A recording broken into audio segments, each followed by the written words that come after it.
Chapter 890. On the battlefield, leaving one's horse was a very dangerous thing to do. If he didn't handle it well, he wouldn't know where the blade would come from and end his life. But at this time, in order to fulfill his dream, he couldn't care less. The two enemy riders were getting closer and closer. Hu Helu could already see the murderous eyes behind the black cloth. But at this time, Hu Helu suddenly jumped into the air.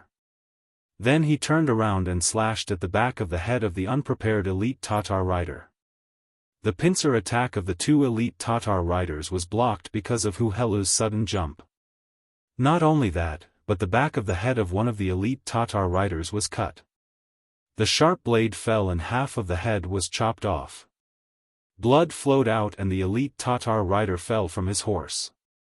Half of his head fell to the ground. He couldn't be more dead. Finally, he killed another person. Hu Helu had completed the mission of killing 3 enemies. Naturally, he was extremely excited in his heart. However, before he could cheer, he had already fallen from mid-air. Unfortunately, he sprained his ankle, and a heart-wrenching pain drilled into his body from his ankle. With his foot sprained, he could no longer stand. At this time, the elite Tatar riders on the other side had already moved their horses and rushed towards him. On one side was a person who borrowed the momentum of the horse to rush forward. On the other side was an injured soldier who was half kneeling on the ground. The result was self-evident. This scene also deeply attracted the attention of the scouts who were observing the battlefield. They were ordered by Yang Chendong to observe the results of the battle. In order to be able to see everything more clearly, they didn't want to lose any military merit. Hundreds of people had binoculars. Just now, Hu Helu's performance was seen by several people. Seeing that the first warrior who killed 3 enemies had finally appeared, they didn't have time to cheer. Seeing that this person was about to be in danger, everyone held their breath and held their breath. Ah! Half kneeling on the ground, Hu Helu saw the killing move in front of him. He didn't know where he got the strength from, but he suddenly dashed forward and rushed under the warhorse of the elite Tatar cavalry. He then brandished his saber and chopped off the rear hooves of the warhorse. The warhorse that was galloping at high speed also fell to the ground with a plop. The elite Tatar cavalry also fell to the ground together with it. It was a very disgraceful scene of a dog eating feces. After chopping off the warhorse's hind leg, Hu Helu did not stop there. Instead, he turned around and crawled forward. In less than 2 breaths, he arrived behind the Tatar elite cavalry that was in a state of confusion. Then, he abruptly plunged his saber down and ended the life of another enemy. After killing 4 people in a row, not only would he be promoted, but he would also be able to bring a family member with him. The excited Hu Helu seemed to have regained some strength in his body. He placed his left hand beside his mouth and whistled sharply.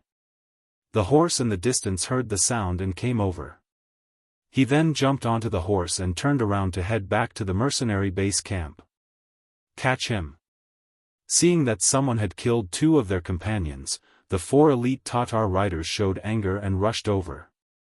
They would never allow such a warrior to escape. It was an insult to them. Shoot! As for Hu Helu, he endured the pain coming from his foot and tried his best to rush back. Finally, he was 300 meters away from the mercenary camp.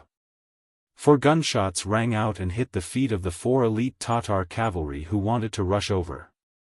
The 4 gunshots caused the horses to neigh and also caused the 4 elite Tatar riders to curse. But in the face of thousands of black muzzles, they didn't dare to cross the line. They cursed all the way back. Hu Helu rushed out of the King of Hell's palace. A few scouts immediately came forward to lead the horses. The medics who had been waiting for a long time also came forward to check the injuries. Another scout in charge of registration ran to Yang Chendong and saluted. 6th young master, this person killed 4 enemies and returned safely. Oh! In the midst of the silence, cheers suddenly rang out. Finally, someone had passed the test. While everyone was celebrating for him, they were also cheering for themselves. Since one person could do it, there would be a second person who could do it. Good. Yang Chendong patted the back of the chair and stood up. When he noticed that everyone's eyes were focused on him, he took the information in his hand and looked at it. He then announced loudly, Hu Helu killed 4 elite Tatar riders on the battlefield. His military service is outstanding and he is the first soldier of the 1st Cavalry Division. He will be promoted and from now on, he is a member of the Han. At the same time, he has the right to promote a family member. Everyone, congratulate him. After speaking, Yang Chendong took the lead and clapped his hands. The applause immediately became continuous. Many excited Mongol soldiers from the Gobi Desert shouted, "Long live the Heavenly Khan, long live the Heavenly Khan." Suddenly, the cheers came one after another. Hu Helu, who was supported to stand up, also had tears of excitement in his eyes. He finally achieved his dream. At this moment, he felt that his feet didn't hurt anymore. When the cheers came out, it attracted the attention of the Tatar army. They didn't understand. The other side lost again. What was there to cheer about? Could it be that more of them had escaped from this battle? Looking at the battle report, killing 1,300 enemies and losing 54 cavalry, Tua shook his head. Then he said with certainty, while there is still time, continue to send people to fight. This Khan wants to see how long they can last. The third battle soon began. Compared to the previous battle, the Mongol soldiers from the Gobi Desert were sent out this time. However, their morale was much higher. This battle lasted until dusk. And in this battle, there were 2 more brave warriors who managed to kill 3 enemies. Yang Chendong also promoted them in front of everyone and announced that they would join the world's 1st Cavalry Division that would be established soon, becoming glorious warriors. 3 battles in a day. The first battle took 4 hours. The second battle took slightly more than 4 hours. The third battle took almost 4 hours. They killed more than 100 enemies and lost more than 3,000 men. Just from this point alone, the mercenaries were the ones who lost. However, for some reason, the mercenaries' morale didn't drop. Instead, it rose. Other than those who had lost the battle and were seriously injured, the others were filled with energy. They wanted to perform well on the battlefield. In the headquarters of the new division, Commander Tiger, Main and Deputy Commander Shibi had just finished patrolling the troops and made arrangements for the night watch. They went back to their tent to wash their faces and prepare to sleep. After wiping his face with a towel, Commander Tiger, Main couldn't help but sigh. He said, "Today's losses are quite big." He. Shibi, who was at the side, chuckled. "What are you laughing at?" Shibi's laughter made Tiger, Main feel a little confused. "Nothing. I just want to ask Commander if you are worried that we can't bear the losses. Also, when it's our new army's turn, will we suffer the same loss?" "That's right. Is this not worth worrying about? You saw it today. The elite Tatar cavalry is indeed fierce. They are very good at horse riding and their individual qualities are also very high. They also know how to cooperate in battle. To be honest, if the same number of troops were to fight them head-on, I'm afraid that other than the heavy cavalry regiment, no other troops would have an advantage. Shouldn't this be worrying?" Facing Tiger, Main's question, Shibi nodded with a serious expression. But then he shook his head. "Commander, don't worry. Although the elite Tatar cavalry is strong, the soldiers of our new division are not to be trifled with. If we really fight, we won't be at a disadvantage by relying on our arrow point formation and the 3x3 formation. Besides, the 6th young master isn't worried. What do we have to worry about? From a certain point of view, this is indeed a way to improve our fighting strength. As long as they are not killed, even if they escape, they will gain a lot of fighting experience. Besides, didn't the 6th young master say that during the meeting at night? Those who escape will be given a chance. As long as they have the courage, they will have the chance to fight again in the future. That way, the morale will not drop and the army will be easy to control. There is nothing to worry about. Tiger Mane understood what Shibi said. But what he didn't understand was why they had to fight with the most barbaric and primitive cold weapons when they clearly had guns and cannons. By doing so, they would inevitably lose some strength. Was it really worth it just to train the soldiers? Considering that the sixth young master had said more than once that Shibi was very smart, and most importantly, he could see the big picture. She could learn a lot by staying with him. Tiger Mane leaned in front of Shibi. Deputy Commander, have you already seen through the mystery? Come, tell me. Looking at Tiger Mane's eager eyes, Shibi didn't dare to hide anything. He nodded and said, well, since Commander wants to know, then I will tell you. It's just a casual remark. If I'm wrong, please don't blame me. No, it's just the two of us here. Just treat it as a casual conversation and say whatever comes to mind. Tiger Mane waved his hand and sat down opposite Shibi with a smile. He even took the initiative to pour a cup of hot tea for Shibi. Shibi quickly got up and took the teacup. Then, he gently put it down. After organizing his words, he said, Commander, the sixth young master has talked more than once about the art of elite soldiers. In fact, I think it is very necessary. Think about it, if there are too many troops, it might seem very powerful, but the cost is also very high. Especially when we mercenaries are treated so well, the amount of money we need to spend every day is a large amount. Only the sixth young master has such strong financial resources.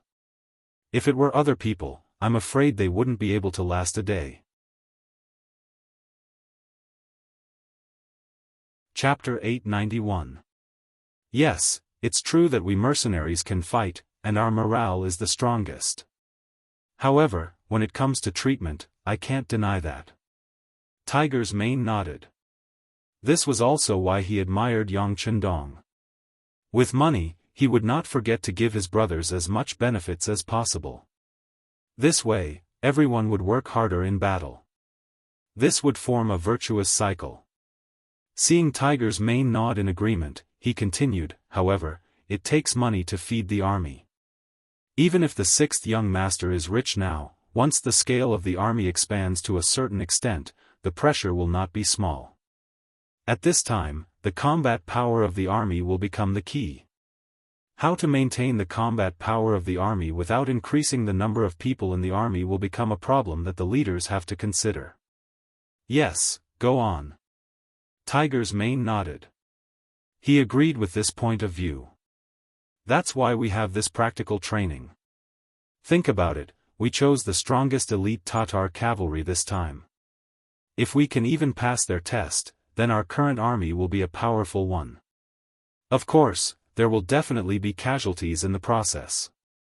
The sixth young master has already made arrangements for this. Now, there are more than 40,000 people in the logistics division. The mercenaries captured more than 20,000 enemies in the Battle of Saihan Mountain. They will be our powerful backing. Once the new army suffers too many casualties, they will come in handy. Those people are reserve soldiers. Their treatment is not as good as the official mercenaries. In order to improve their treatment, they will have to perform well. The soldiers will figure this out themselves. We don't even need to do any work. We just need to watch everything from the sidelines and wait for the sixth young master to create an elite army for us. We can just pick up the ready-made ones. Not to mention, after this battle, it is equivalent to integrating the forces of the Mongolian tribes in the north of the Gobi Desert. Think about it, those who died today are those people. However, no one forced them. Not only that, those small leaders also took the initiative to ask for battle. They were afraid that the sixth young master would not give them a chance. After this battle, what will happen? She smiled and looked at Tiger's Mane. When Tiger's Mane was asked this question, various results flashed through his mind. In the end, he said with certainty, in the end, either the real warriors among these people will join the 1st Cavalry Division, or they will be dead or injured and will not be a threat to us. Yes, that's the result. Without a single blade or spear, with the benefits of good treatment and promotion, the combat power of the Gobi Desert's Mongolian army was destroyed. From now on, the 6th young master will live up to his name. Khan. Commander. Yes. When Tiger's Mane heard this analysis, he excitedly reached out his hand and slammed the table. He then looked at Shibi and said, "No wonder the young master asked me to talk to you more when I'm free. He said that you have a good view of the overall situation." "It is true. Deputy Commander, if you see anything in the future, you can teach me. I will work hard to learn from you." "You are too serious, Commander. We can learn from each other," Shibi hurriedly said politely. He would not forget the identity of the person in front of him. Even if he did not know anything and did things very ordinary, with his background as the servant of the 6th young master, he would have a bright future. As smart as Shibi was, he quickly saw through Yang Chendong's intention. Among the small leaders of the Mongolian tribes in the north of the Gobi Desert, there were some smart people. When they calmed down in the middle of the night, they also saw the problem. But what made them helpless was that the current situation was not something they could change. The temptation of becoming the 1st Cavalry Division was too great. Even if they wanted to lead the troops away now, they were afraid that none of their brothers would listen to them.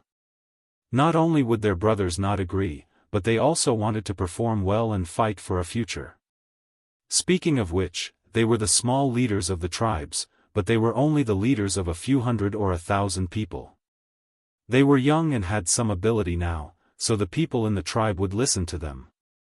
But what about the day when they grew old? Or what about the day when he was targeted and lost the battle and lost his power? It was hard to say whether they could secure the position of a tribe leader. In contrast, the position of a mercenary was really stable. They had specific and detailed rules. Even if you were old or injured on the battlefield and could no longer fight, you could still enjoy some good treatment. It was impossible to become a king or a tyrant with this, but it was not a problem for you to be content with being a wealthy citizen. Even these small leaders couldn't resist the temptation, let alone the ordinary cavalrymen. Most of them were young, driven, and had dreams. In the past, there was no platform for them to perform. Now that there was a platform for them to perform, who would not work hard and do their best? That night, many people were too excited to sleep. The next morning, after breakfast, the battle began again. Compared to yesterday, the Mongolian soldiers of Mo Bay performed better. Not only did they die less, but they also killed more enemies. In one day, they fought 3 battles. Compared to yesterday, only 3 people passed. Today, there were 23 people who passed the test. Among them, 4 of them killed 4 enemies and retreated safely. One by one, Yang Chendong sent the orders to the soldiers who were about to become the world's #1 cavalry division. This scene greatly stimulated everyone. Even the Mongol soldiers who had retreated from the battlefield requested to fight again, wanting to give it their all. Yang Chendong agreed to these people's requests. But he still decided to let everyone go through the first round before thinking about the second round. Otherwise, if all the training was used on the Mongolian soldiers of Mo Bay, the new soldiers would complain and say it was unfair. The battle continued. Unexpectedly, it lasted for a month. During that time, there were 2 heavy rains and 4 or 5 drizzles. But it did not stop the battle from continuing. At this moment, both the mercenaries and the Tatar army seemed to be exhausted. No one wanted to retreat. Everyone wanted to see who would be the first to give up. Maybe then, the winner would appear. In a month's time, all the warriors who could fight had fought several times. Some of the elite Tatar cavalry had fought more than 7 or 8 times. Their number had increased from 30,000 to 10,000, and many of them were injured.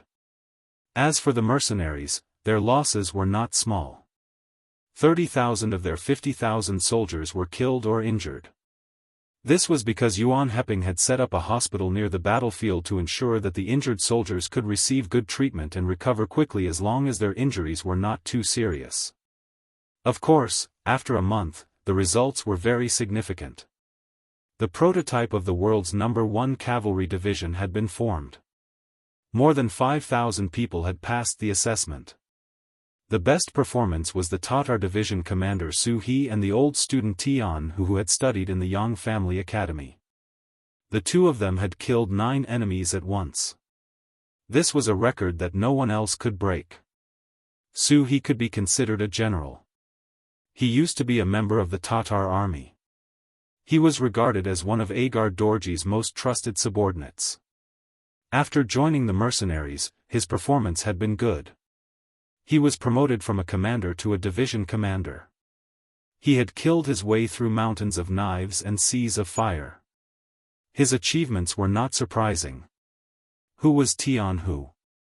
In the past, he was not a well-known figure. It was even said that he had only started to train his equestrian skills recently. It had not even been half a year, but he had created such a record. It was no wonder that people had a whole new level of respect for him. But no one knew that before entering the Yang family academy, Tianhu had the title of Double-Blade King. He was the disciple of the previous generation's Double-Blade King.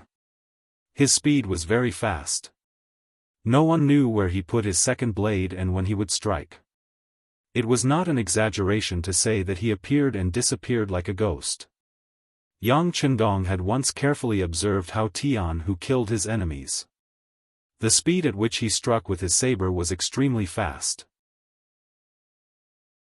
Often, when the two met, his opponent would not even have time to react before Tianhu had already retracted his saber. When he met someone who was difficult to deal with, Tianhu's second saber would strike at an even more tricky angle. It was precisely because of this speed and strangeness that he finally obtained the result of killing 9 people in one battle. Hence, Tianhu was also known as the Double Saber Tianhu. And this was not his limit. Once his equestrian skills reached a certain level, his ability would continue to improve. Other than these two, there were many other people who performed well. For example, the Tatar division's 1st Battalion commander, Temu. He killed 6 people in one battle. This tiger general, who had been subdued by Yang Chendong in Narcissus town, had finally grown up. There was also Fan Yuhai's former confidant, Lu Duo, who had killed 6 elite Tatar cavalrymen in one battle. Lu Duo had followed Fan Yuhai for a long time and was even used as a trusted aide. In the decisive battle on the battlefield west of the Water Horse River, Fan Yuhai was defeated and captured alive. Because Lu Duo was a talent, Yang Chendong kept him alive. This person had once thought of avenging Fan Yuhai. But when he truly integrated into the mercenary camp and was guided by Yang Chendong several times, his mentality underwent a huge change. After seeing the difference between his former master and the one he was about to serve, his heroic spirit was stimulated. With such a wise master, he always felt that if he could not make a name for himself, then he would be letting down his good skills. He immediately signed up to join the battle against the elite Tatar cavalry.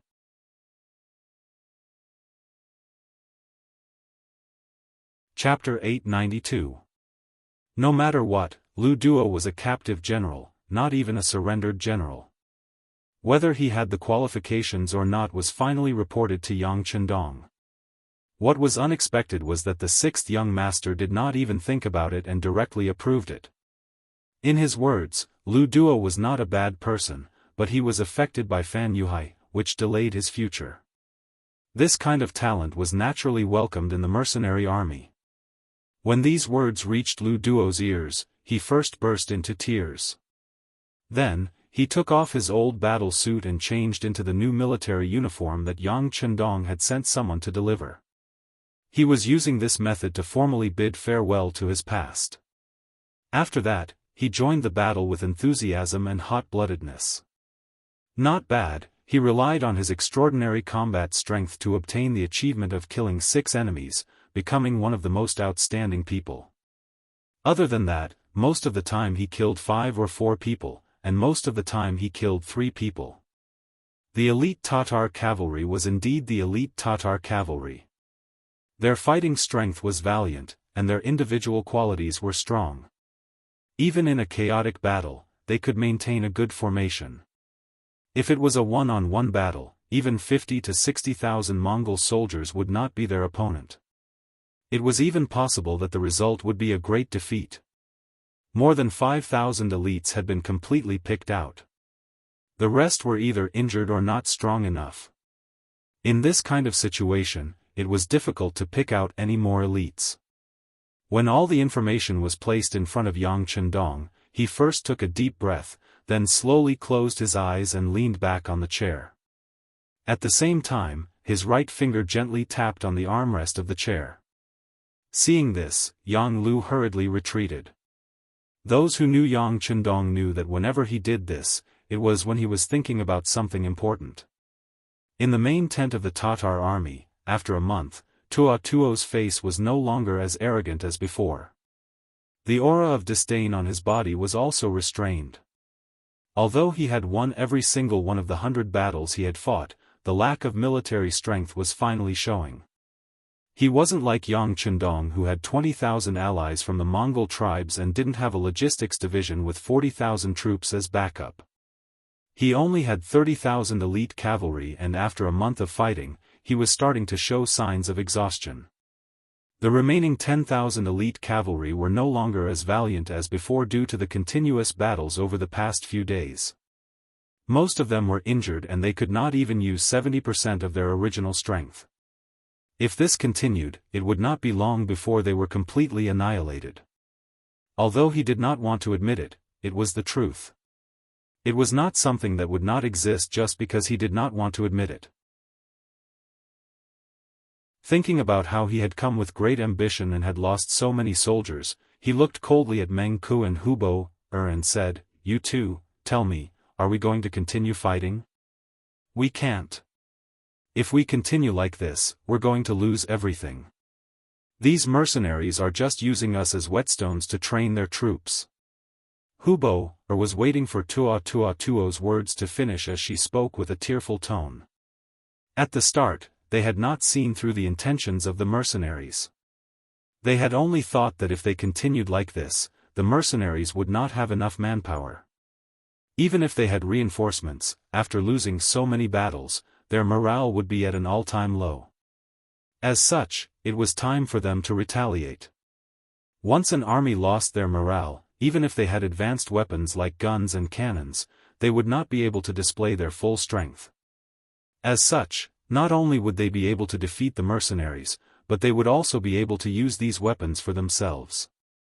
If that was the case, the Tatar cavalry would be able to quickly regain their former glory. This was also the reason why they continued to play along with Yang Chendong even though they knew that such a battle wasn't suitable for the 30,000 elite cavalry who were used to charging with the whole army. However, later on, they discovered that some of the mercenaries were people that they had fought before, and these people would kill them whenever they had the chance. When the situation turned bad, they would retreat. Only then did they realize that these people were just using them as practice. In the later stages of the battle, they could even see some of the mercenaries holding swords and shields, and they looked quite decent. They were clearly imitating them. Reality proved that these people were not only doing this, but the results were also quite good. In the past, they could kill 1,500 enemies in a single battle. At the very least, they could kill 1223 enemies. But now, they could only kill a few hundred enemies in a single battle. Sometimes, they could only kill 200 or 300 enemies. Then, they would turn around and retreat. However, they would have to pay the price of over 100 people. The enemy was constantly getting stronger, while they were exhausted and did not have enough soldiers to exchange. Their battle strength was decreasing. Under this situation, they no longer had the upper hand. If they continued to fight, it would not be long before they would be the ones running away. Hubo no longer wanted to fight, and instead advocated for a retreat. Even Monk, who had always been fond of fighting, did not say anything. However, he did not take the initiative to fight, which made his decision clear. Seeing that his two subordinates did not want to continue fighting, Tuachuo Buhua could only sigh and say, "Then let's retreat. Let's do it this way. Let everyone pack up. We'll retreat in the middle of the night. This Yang Chendong is too cunning. If he finds out that we're retreating, I don't know what he'll do." Hu Bo had fought with Yang Chendong more than once, so she had some understanding of him. After hearing these words, she immediately nodded. Yes, the Great Khan is right. This person is extremely cunning. Even if we want to retreat, we cannot let them see it. Actually, the main reason he had summoned the two generals was to discuss the matter of retreating. He had suddenly decided to retreat tonight so that the news would not spread and the mercenaries would not have time to prepare. The two generals walked out of the Great Khan's tent and gave the order to prepare for the retreat. In addition to the 10,000 ordinary cavalry that had not been used, there were 20,000 men. There were also many injured elite cavalry, so they had to make preparations before retreating, such as packing their belongings. As soon as they moved, Su Yunsheng, who had been in charge of monitoring them, immediately noticed this abnormality. As the head of Yang Chendong's reconnaissance group, Su Yunsheng was also a veteran. The sixth young master had once talked to him and asked if he was willing to become a division commander in the new army. This was a clear sign of concern. In the end, Su Yunsheng had refused. He liked being a scout, as it allowed him to observe the enemy at close range without being discovered. Sometimes, a piece of timely information was better than an entire army, and he enjoyed the feeling of being able to predict the enemy's movements. It was a pity that with the current scale of the Scout Corps, being promoted to a regiment was already the limit. If they wanted to be promoted to a division, it would take a long time. Fortunately, Su Yunsheng was willing to endure hardship. In order to complete his mission as a scout, he did not even participate in the selection for the 1st Cavalry Division. Not only him, but many of the corps members of the Scout Corps were also not allowed to participate. Of course, Su Yunsheng was not the only one who did this. In fact, Tiger's Mane and Shibi had already started work on this long ago, allowing the corps members of the 1st Army to remain in the army. After all, the 1st Cavalry Division had to be built, but the construction of the other armies could not be abandoned. Because he loved being a scout, Su Yunsheng chose to rest during the day. When everyone stopped fighting, he came out and took the initiative to go to the front lines. Relying on his excellent camouflage and the advanced night vision telescope in his hands, he came every night to observe the Tatar camp from a distance of a few hundred meters. Yang Chendong had once said that if this kind of war of attrition continued, the first to be unable to bear it would be Tua. Therefore, keeping a close eye on them to prevent them from suddenly escaping became the most important task in Su Yunsheng's eyes these days. After waiting for a full month, this result had finally arrived. Seeing that the Tatar camp had become somewhat chaotic, and that some injured soldiers had even been carried out of the tents and sent to the carriages ahead of time, Su Yunsheng knew that the result that the 6th young master had long predicted had occurred. The enemy was preparing to retreat.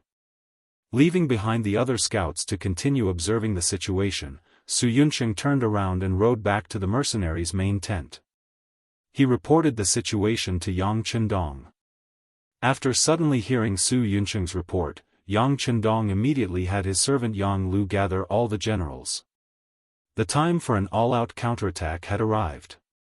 After receiving the order, the generals quickly came to the main tent. Compared to a month ago, the number of officers that came this time was much less.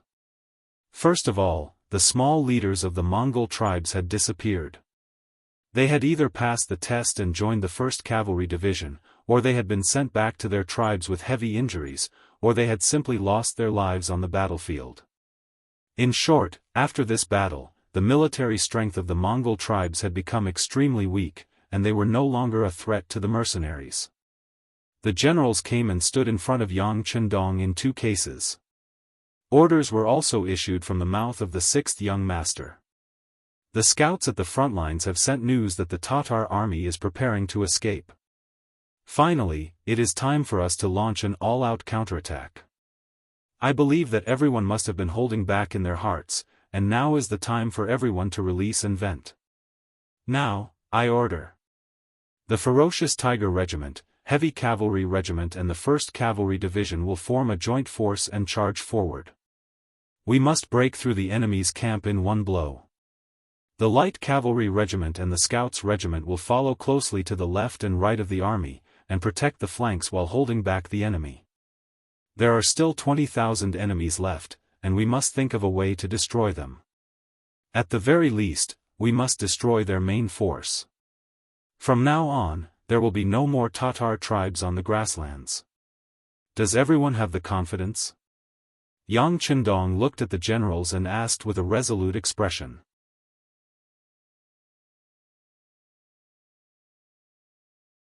Chapter 893. Yes. All the generals straightened their chests, their eyes shining brightly. Very good. After this battle, we will be invincible in this region. I want to use this battle to fight for a few years of peace. Also, the commander of the 1st Cavalry Division will be chosen through this battle. Su He, Tianhu, you two have to work hard. Yang Qindong's voice was loud and clear as he made the final mobilization before the battle. The meeting ended very quickly, and the officers returned to their respective units and began to assemble. The final attack against the Mongol Tatar tribe would be launched in 2 hours. Tua Buhua had just transported over 2,000 wounded soldiers out when a scout came to report that the mercenaries seemed to have made some movements. They were gathering their troops, and it seemed like they had already discovered their intentions. That's really fast.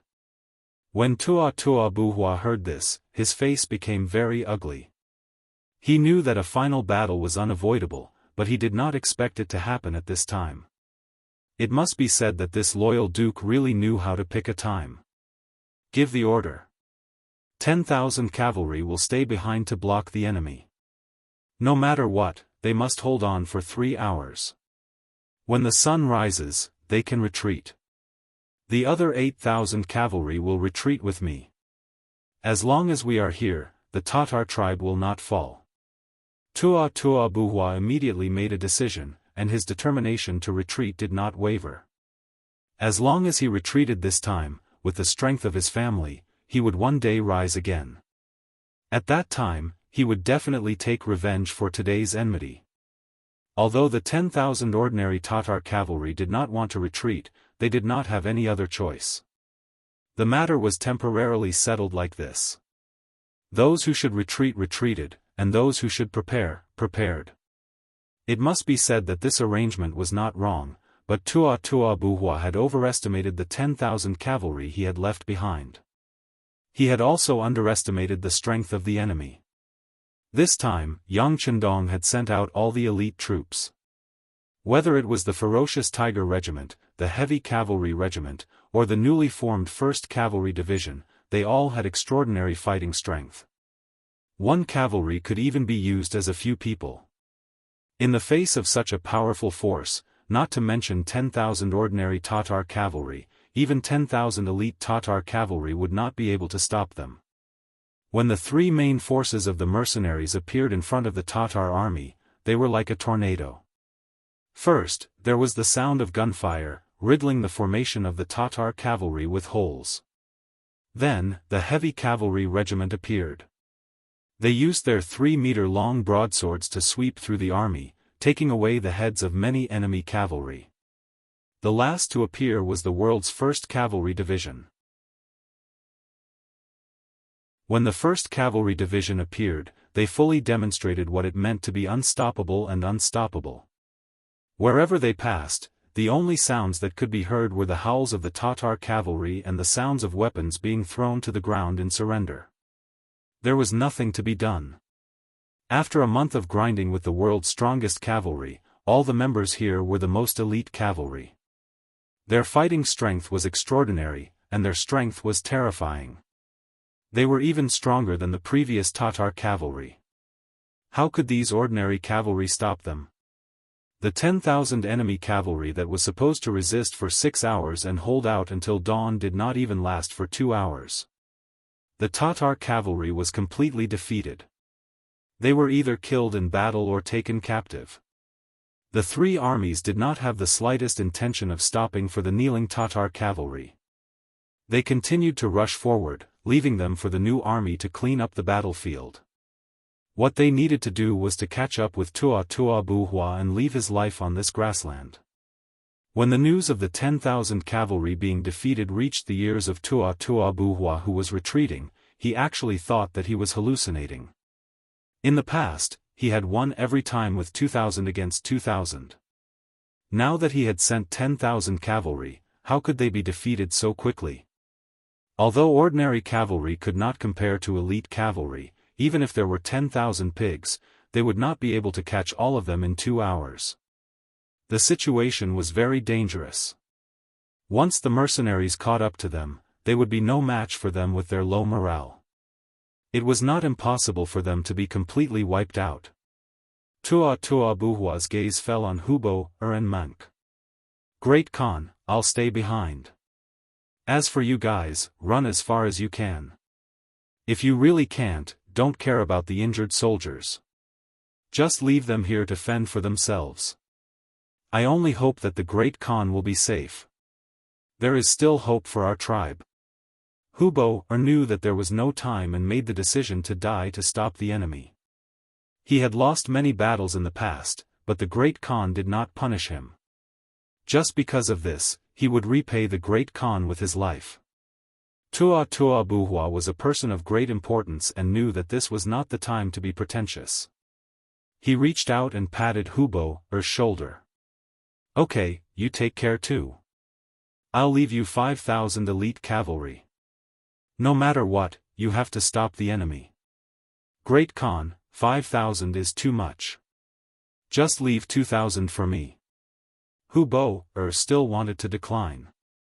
He was very clear that there were only 8,000 elite cavalry left. If he left 5,000 to himself, the Khan's forces would be too weak. If they encountered any danger, they would not even have the ability to protect themselves. No, 5,000 elite cavalry is not much at all. The enemy was able to break through a 10,000 cavalry formation so quickly. They must be very strong. If we leave too few people behind, we will not be able to stop them. Alright, it's settled then. Remember, hold on until daybreak and think of a way to survive. As long as you survive, we'll be able to meet again one day. Tua Buhua pressed down on Hubo's shoulder and said in a low voice. Yes, Great Khan. Hubo nodded in the end. He knew that this was the most feasible plan. Following this, the 8,000 elite cavalry split into two groups. Tua Buhua listened to Hubo's suggestion and left 2,000 injured soldiers behind. He only brought 3,000 elite cavalry with him under the protection of General Monk. Hubo had a grim expression as he said to the other 5,000 elite cavalry, "It's time to show our loyalty to the Great Khan. No matter what, we have to hold on until dawn. We have to give the Great Khan and his injured comrades enough time to leave. Kill, kill, kill."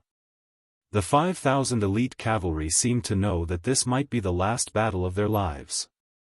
They raised their scimitars and shields as they shouted. About a quarter of an hour later, the three main forces of the mercenaries appeared. Hubo didn't say anything and immediately charged forward. He knew how powerful the guns and cannons of the mercenaries were. If the 5,000 of them were to face these guns, they wouldn't be able to do anything. But if they were to charge into the enemy's camp, then the situation would be completely different.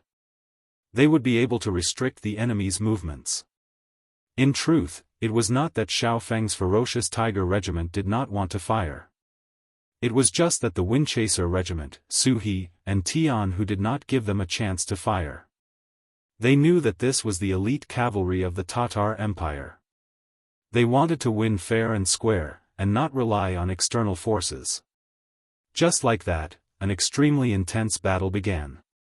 Very quickly, the two sides began to fight.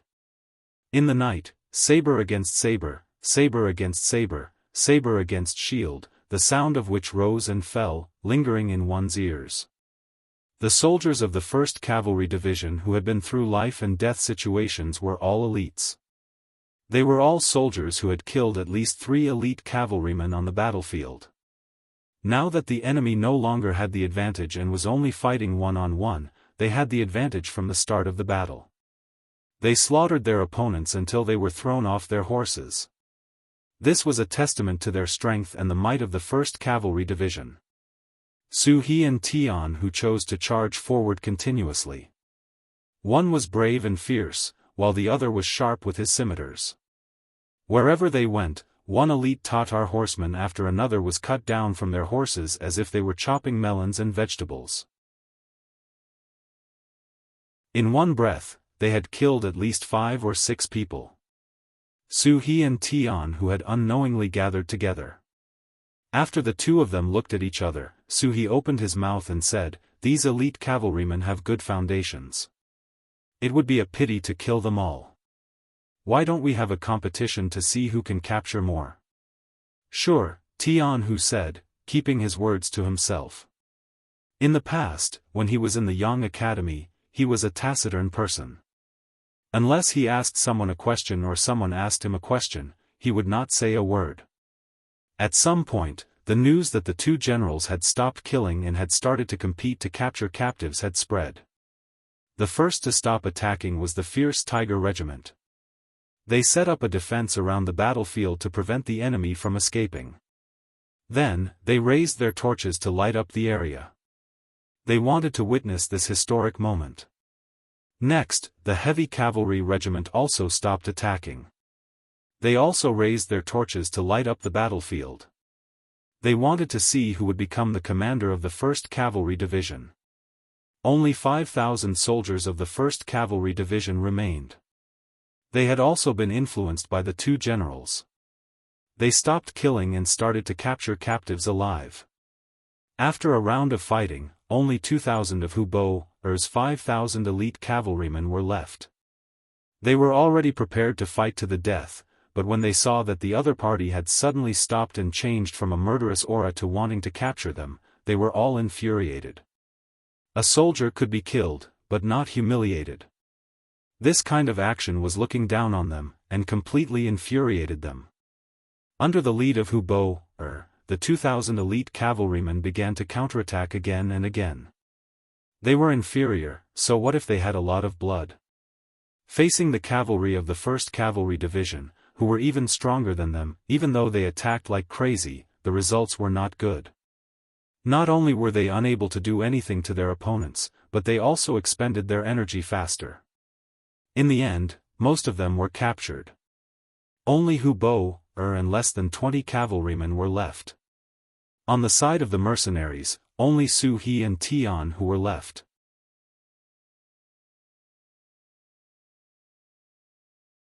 Chapter 894. If it was in the past, it would have been impossible for the two of them to defeat 20 Tatar cavalrymen. But now, the 21 cavalrymen, including Hu Bo, had expended a great deal of energy and were panting heavily. They had turned the impossible into possible. "Let's settle this once and for all," Su He glanced at Tian Hu, his voice carrying a clear challenge. "Okay." Tian Hu was still a man of few words. After he finished speaking, he suddenly rushed forward and chopped at the head of one of the elite Tatar cavalrymen, forcing the cavalryman to raise his blade to block. Using this opportunity, he slashed out with his second blade. The back of the blade smashed into the cavalryman's back. With a heavy blow, the cavalryman's mouth spilled out and he fell from his horse, heavily injured. In one round, they captured another man. Below them, some warriors had already run over and tied up the injured Tatar rider who had fallen off his horse. When Su He saw this scene, he couldn't help but praise in his heart. Although this Tian Hu didn't like to talk much and gave people the impression that he was very boring, his skills were truly impressive. Although they hadn't fought before, Su He had a feeling that if they fought one-on-one, he would be the one to lose. Since Tianhu had moved, Su He didn't hold back either. He galloped towards the nearest cavalryman and used the momentum of his horse to slash out with his blade, colliding with the cavalryman's strength. When the first attack failed, he followed it up with another attack and another attack at the same location. The 3 attacks all landed on the cavalryman's scimitar. The powerful force made it so that the cavalryman couldn't hold his blade. The scimitar fell, and Su He's blade came down again, hitting the cavalryman's chest and knocking him off his horse. Although they were both captured, Tianhu only used 1 round and 2 blades. Su He had indeed used 3 rounds and slashed out 4 times. Just from this point alone, it was clear that the 2 were stronger. The 2 didn't stop attacking. Every now and then, a Tatar cavalryman would fall from his horse. They were really too tired, and the ones that came were 2 battle generals with great strength. They barely managed to block a few moves before falling off their horses and becoming captives. In just 15 minutes, only 3 people were left: Su He, Tianhu, and Hu Bei. Hu Bo hadn't participated in the battle just now. Firstly, he disdained to attack together with others, and secondly, he needed time to recover his strength. Right now, it was a 1 versus 2 situation, and there were no other companions by his side. With a howl, Hu Bo unleashed a ferocious attack. With a curved blade and a round shield, he was able to fight 1 versus 2, resulting in a stalemate. Although Hu Bo had lost to Yang Chendong several times in a row in terms of commanding, this did not prove that there was a problem with his intelligence. Who hadn't lost in front of Yang Chendong? Who had truly won before? If Hu Bo was really so useless, why would the Great Khan use him again and again? Not only that, Hu Bo had some talent in commanding, and his individual battle prowess was also extraordinary. He had fought against Su He and Tianhu for more than 30 rounds without losing. He was still full of energy, his blade constantly moving as he unleashed ferocious attacks. Su He and Tianhu were constantly retreating. Only when the opportunity was right would they take the initiative to attack and find the opponent's weakness. They could see that Hu Bo was just going all out before his death. As long as they could hold on for a while, the opponent would be completely exhausted and lose. Their estimates were not wrong. Although he had rested for a while, his body had not fully recovered. This attack was just his final performance. From the 40th round onwards, his blade speed had clearly decreased. At this moment, Su He made his move. He continued to exchange blows with Hu Bo, pushing him back step by step. As Hu Bo continued to retreat, he had unknowingly reached Tianhu's side. Suddenly, a saber slashed towards his ribs, forcing him to put down his shield to defend. At this moment, a second saber appeared. Tianhu took the opportunity and slashed at the back of Hu Bo's body. The huge force from the saber caused Hu Bo's vision to darken. He fell from his horse and was bound. The battle was finally over. Su He and Tianhu looked at each other at this moment, and they burst into laughter. In this battle, the 2 of them were almost equal. In the end, it was still up to the 6th young master to decide who would be the commander of the 1st Cavalry Division. The sky finally brightened. No matter what the reason was, Hu Bo had completed the mission that Great Khan Tuachuo had given her, persevering until the very last moment. In the end, Tuabuhua still managed to escape under the moonlight. The light cavalry and scouts that were sent out did not follow them. They only captured the 2,000 wounded soldiers and brought them back to the main camp. In the main tent, Yang Chendong looked at the generals who were covered in blood and looked a little tired, but they were in good spirits. He was naturally very happy. Although they did not capture Tuabuhua, the enemy's 30,000 elite cavalry was defeated. In the end, only 3,000 managed to escape. They were no longer a threat. Moreover, Yang Chendong had a feeling that Tuahua was in real danger this time. After dominating the prairie for so long, he had offended a lot of people. Previously, it was because he had strong soldiers in his hands that no one dared to do anything to him. But now, there were only 3,000 elite cavalrymen by his side. So, it was hard to say. Yang Chendong sat on the chair and first congratulated the generals on their victory. When he heard that they had captured 2,000 wounded soldiers, he was even happier. He ordered, immediately send them back to the first city hospital for treatment. Wounded soldiers are good stuff. They have experienced fighting on the battlefield, and even died once. They have a deeper understanding of what they should do on the battlefield in the future. Once they recover from their injuries and return to the team, they will definitely be the best of the best. Yes. When the servant Yang Lu heard the order, he immediately nodded and walked out of the tent to make the arrangements. After discussing the battle, Yang Chendong's gaze finally landed on Su He and Tianhu. He then looked left and right, but did not immediately make a decision. For Yang Chendong, no matter which of the two men was qualified to be the division commander of the world's first cavalry division. However, there was only one position for the division commander. How should he choose? Even he had a headache. As if seeing Yang Chendong's dilemma, Su He, who was standing below, had a complicated look on his face. Then, his expression became more determined.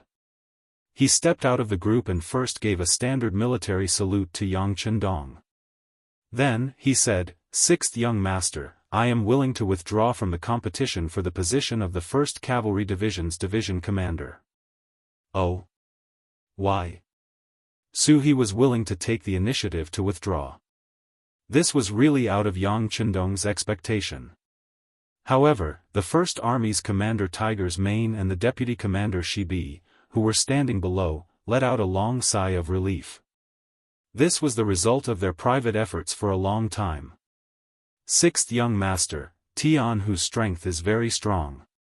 He is very suitable to be the division commander of the 1st Cavalry Division.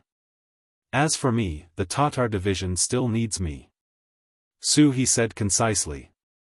Then, he looked at Tiger's Mane. The reason why Su He made such a decision was indeed because Tiger's Mane and Shibi had done a lot of private efforts. In order to keep this Tiger general, the two of them even took the initiative to promise that as long as Tiger's Mane was willing to stay, the Tatar division could be trained into another 1st Cavalry Division. When the time came, they would give him whatever he wanted. In addition, Yang Chendong was a little embarrassed. In the end, Su He made such a choice. Looking at Tiger's Mane, he knew that he had to stand up and say a few words.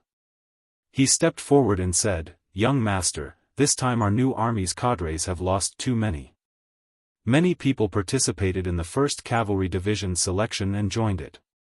If Su He leaves, we really don't have a suitable division commander candidate. Young master, please help us." After saying this, Tiger's Mane lowered his head. He had followed Yang Chendong for a long time. He had heard Yang Chendong talk about the overall situation more than once. Now, his decision was somewhat narrow-minded. He was speaking from the perspective of the new army. He was afraid that the 6th young master would be angry. From Tiger's Mane's perspective, his way of doing things wasn't wrong.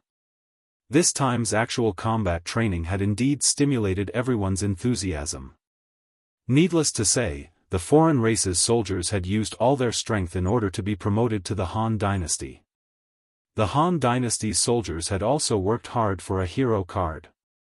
These thoughts were too normal.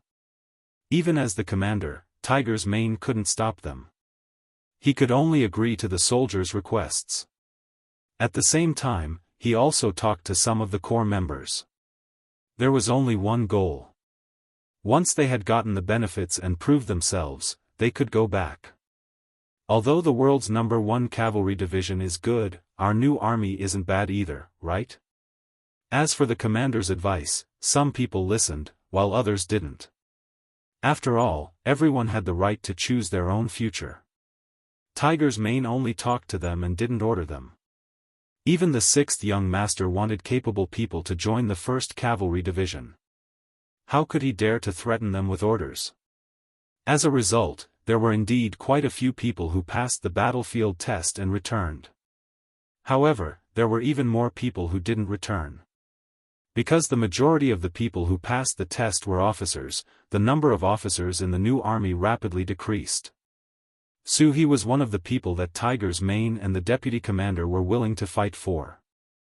The truth was just as Su He said. After he left, there really wasn't a suitable candidate to be the Tatar division's commander in the new army. Servant Yang Chendong naturally told the following things to Yang Chendong. He fully understood the other party's difficulties and turned a blind eye to some of their private actions. Now that Su He had publicly said that he wanted to return to the new army, he naturally couldn't stop him. Alright. Since this is Commander Su He's own choice, we can't force it. The 1st Cavalry Division's commander will be Tian Hu. He will be conferred the rank of Senior Colonel. According to the previous regulations, the 1st Regiment's commander will be Temu, the 2nd Regiment's commander will be Lu Duo, and the 3rd Regiment's commander will be Mu. The 3rd Regiment's commander will be left empty until a suitable candidate is found. Finally, I will personally issue the order. What do you think? Commander Tian, do you have any other requests?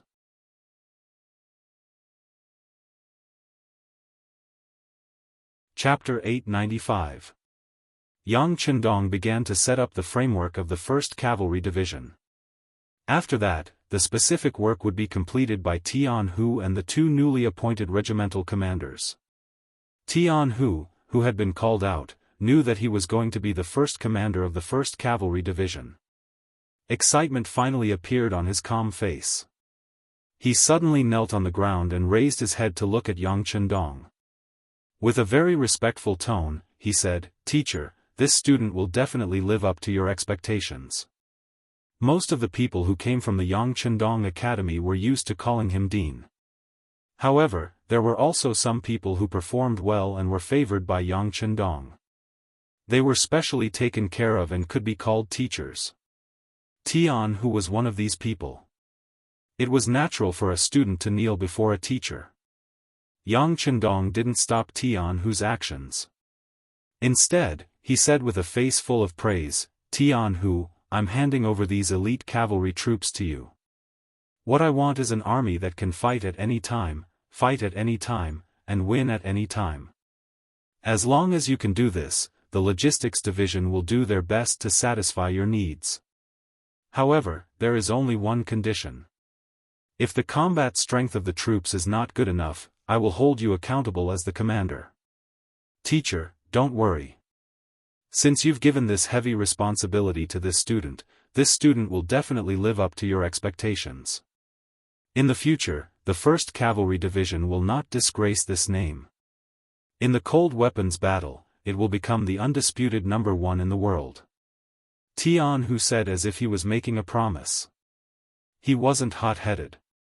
Although he said that the 1st Cavalry Division was the best in the world, it was only in the cold weapons battle. From this, it could be seen that he already had some plans in mind for how to develop and strengthen the troops of the 1st Cavalry Division. Later on, the facts also proved that the 1st Cavalry Division lived up to their name. The 6,000 cavalry troops had indeed become the strongest cavalry on the grasslands. Every time they went out to battle, the news of victory would be sent back. In battle, all the cavalrymen were good at using dual sabers. When they met a strong opponent, they would use one saber and one shield to attack and defend. In the end, as long as they heard their name, there would be no one who would not be afraid. The war with Tuatua Buhua had finally ended, and the world's number 1 cavalry division was officially established.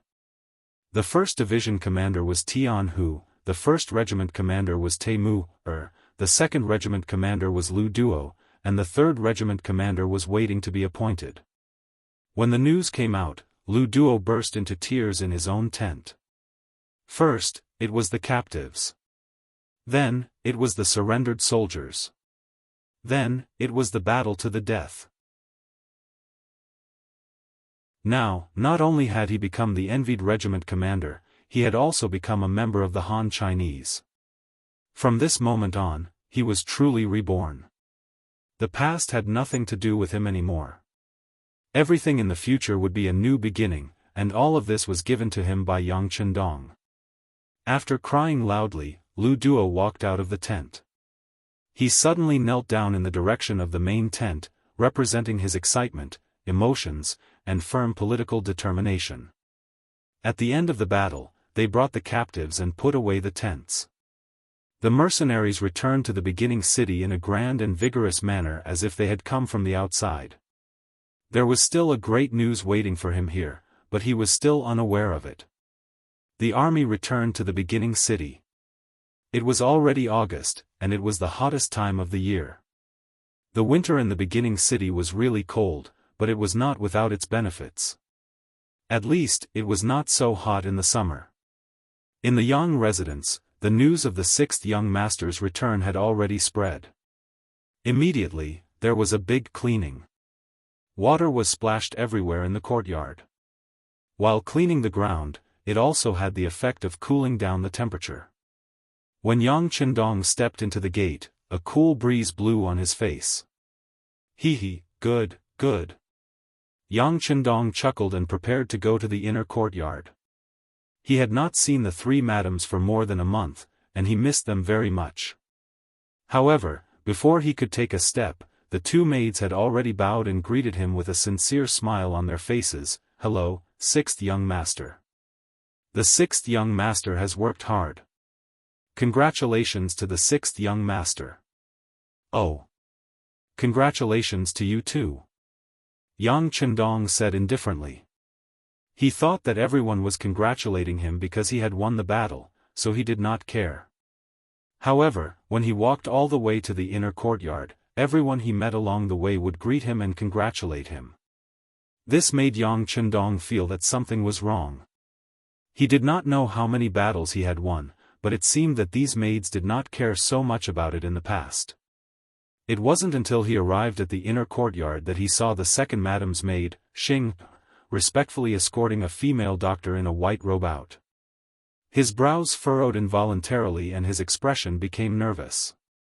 He strode forward and said as he walked, "Dr. Zhao, why are you here?" "Teacher." When she saw Yang Chendong walk over, the so-called Dr. Zhao quickly saluted to show her respect. Dr. Zhao's name was Zhao Yanmei. She was also a student of the Yang Family Academy. She was once known as the Two Saints along with Yuan Heping, who was known as the Sacred Hands. However, the former specialized in internal medicine and surgery, while the latter specialized in gynecology and pediatrics. Normally, if the madams were unwell or felt uncomfortable, it would be Zhao Yanmei who came to see them. They were all women and often went in and out of the inner courtyard of the Yang residence, so they were more at ease. Now that Zhao Yanmei was here, it must mean that one of the madams was unwell. It was no wonder that Yang Chendong became so nervous. Why are you here? Is one of the madams unwell? Yang Chendong did not even return the salute and asked anxiously. Facing the anxious Yang Chendong, Zhao Yanmei was neither anxious nor slow. She even said with a smile, "Teacher, this student congratulates you." "Congratulations, congratulations again. What's going on?" When Yang Chendong entered the courtyard, he heard these two words the most. At first, it was fresh, but now he was a little annoyed. "About this, please find out once you enter the inner courtyard." He did not know where Zhao Yanmei's courage came from. She did not tell him immediately, but kept him in suspense. It must be said that she had no choice. Second Madam had already told her that some things must be said by herself and not by others. "Okay, I will go take a look." Xing, lead the way. Yang Chendong's face did not show whether he was angry or happy, but at least he was more stable than before. Zhao Yanmei dared to keep him in suspense, so it should not be a bad thing. Xing happily agreed and led Yang Chendong to the room of the second madam in the inner courtyard. Yang Chendong's footsteps were very fast, causing Xing to quickly fall behind. It wasn't until Yang Chendong entered the small courtyard that he saw Xiao Yin resting under a large tree. Seeing that she was fine, he let out a long sigh of relief. The maids beside the tree were very perceptive.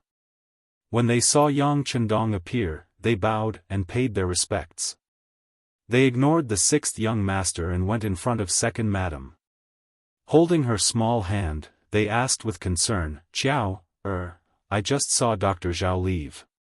What happened? Are you feeling unwell?" At this moment, Xiao Yin's face was red. "Young master, I did not expect you to return so quickly. I was originally prepared to welcome you at the door with fourth sister and fifth sister. We are husband and wife. There is no need for those complicated formalities." "That's right, you still haven't answered me. Where are you feeling unwell?" Yang Chendong casually waved his hand. He had never cared much about formalities. It was only because of his high status that he had to pay attention to them. However, in his opinion, when he was with his wife, he should save on formalities. Feeling Yang Chendong's sincere concern, Xiao Yin's face was like a peach blossom. She first lowered her head and then said in a voice as soft as a mosquito, "Young master, I am not sick." "Not sick? Then what is Dr. Zhao doing here?" "It's fine. What is it that you cannot tell the young master? Hurry up and say it." If Zhao Yanmei's expression did not change when he saw her and even looked a little happy, he would have thought that Xiao Yin was seriously ill. Seeing Yang Chendong so anxious, Xiao Yin knew that she could not hide it any longer. She said in a small voice, "Xiao, is really not sick. It's just morning sickness." "Not sick? Morning sickness?" The anxious Yang Chendong was stunned by these words and stood there in a daze. "Yes, it's morning sickness. Dr. Zhao said that I am pregnant with the young master's child." As Xiao Yin spoke, she gently stroked her stomach that had not changed at all. She looked very happy. "Pregnant with my child?" At this moment, Yang Chendong finally reacted. He stood there in a daze. At this moment, it was as if his mind had gone blank. At this moment, it was as if everything around him did not exist and he was the only person in the world. In his previous life, Yang Chendong did not have a family because of the nature of his work. Naturally, he did not have children of his own. But now, someone suddenly told him that he was going to have a child. He was completely unprepared and did not even have the slightest bit of vigilance. He was completely stunned by this news. He was going to have a child? This was the first time in both his previous life and this life. Once upon a time, he had thought about this problem. When he first got together with Hu Yan and the others, he considered that they were still young and his condition was not stable. He had tried his best to suppress it and did not have any plans to have a child. Later on, when his condition got better, Yang Chendong thought about this problem and tried very hard. But for some reason, none of his wives were pregnant. Later on, when the war in various places became tense, he did not think too much about it. He thought that when the situation was completely stable, he would check it out properly. But he did not expect that before he even did that, he was already pregnant. This was enough to prove that there was nothing wrong with him. There was nothing wrong with him.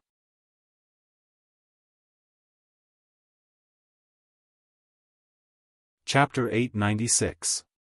Young master, what's wrong?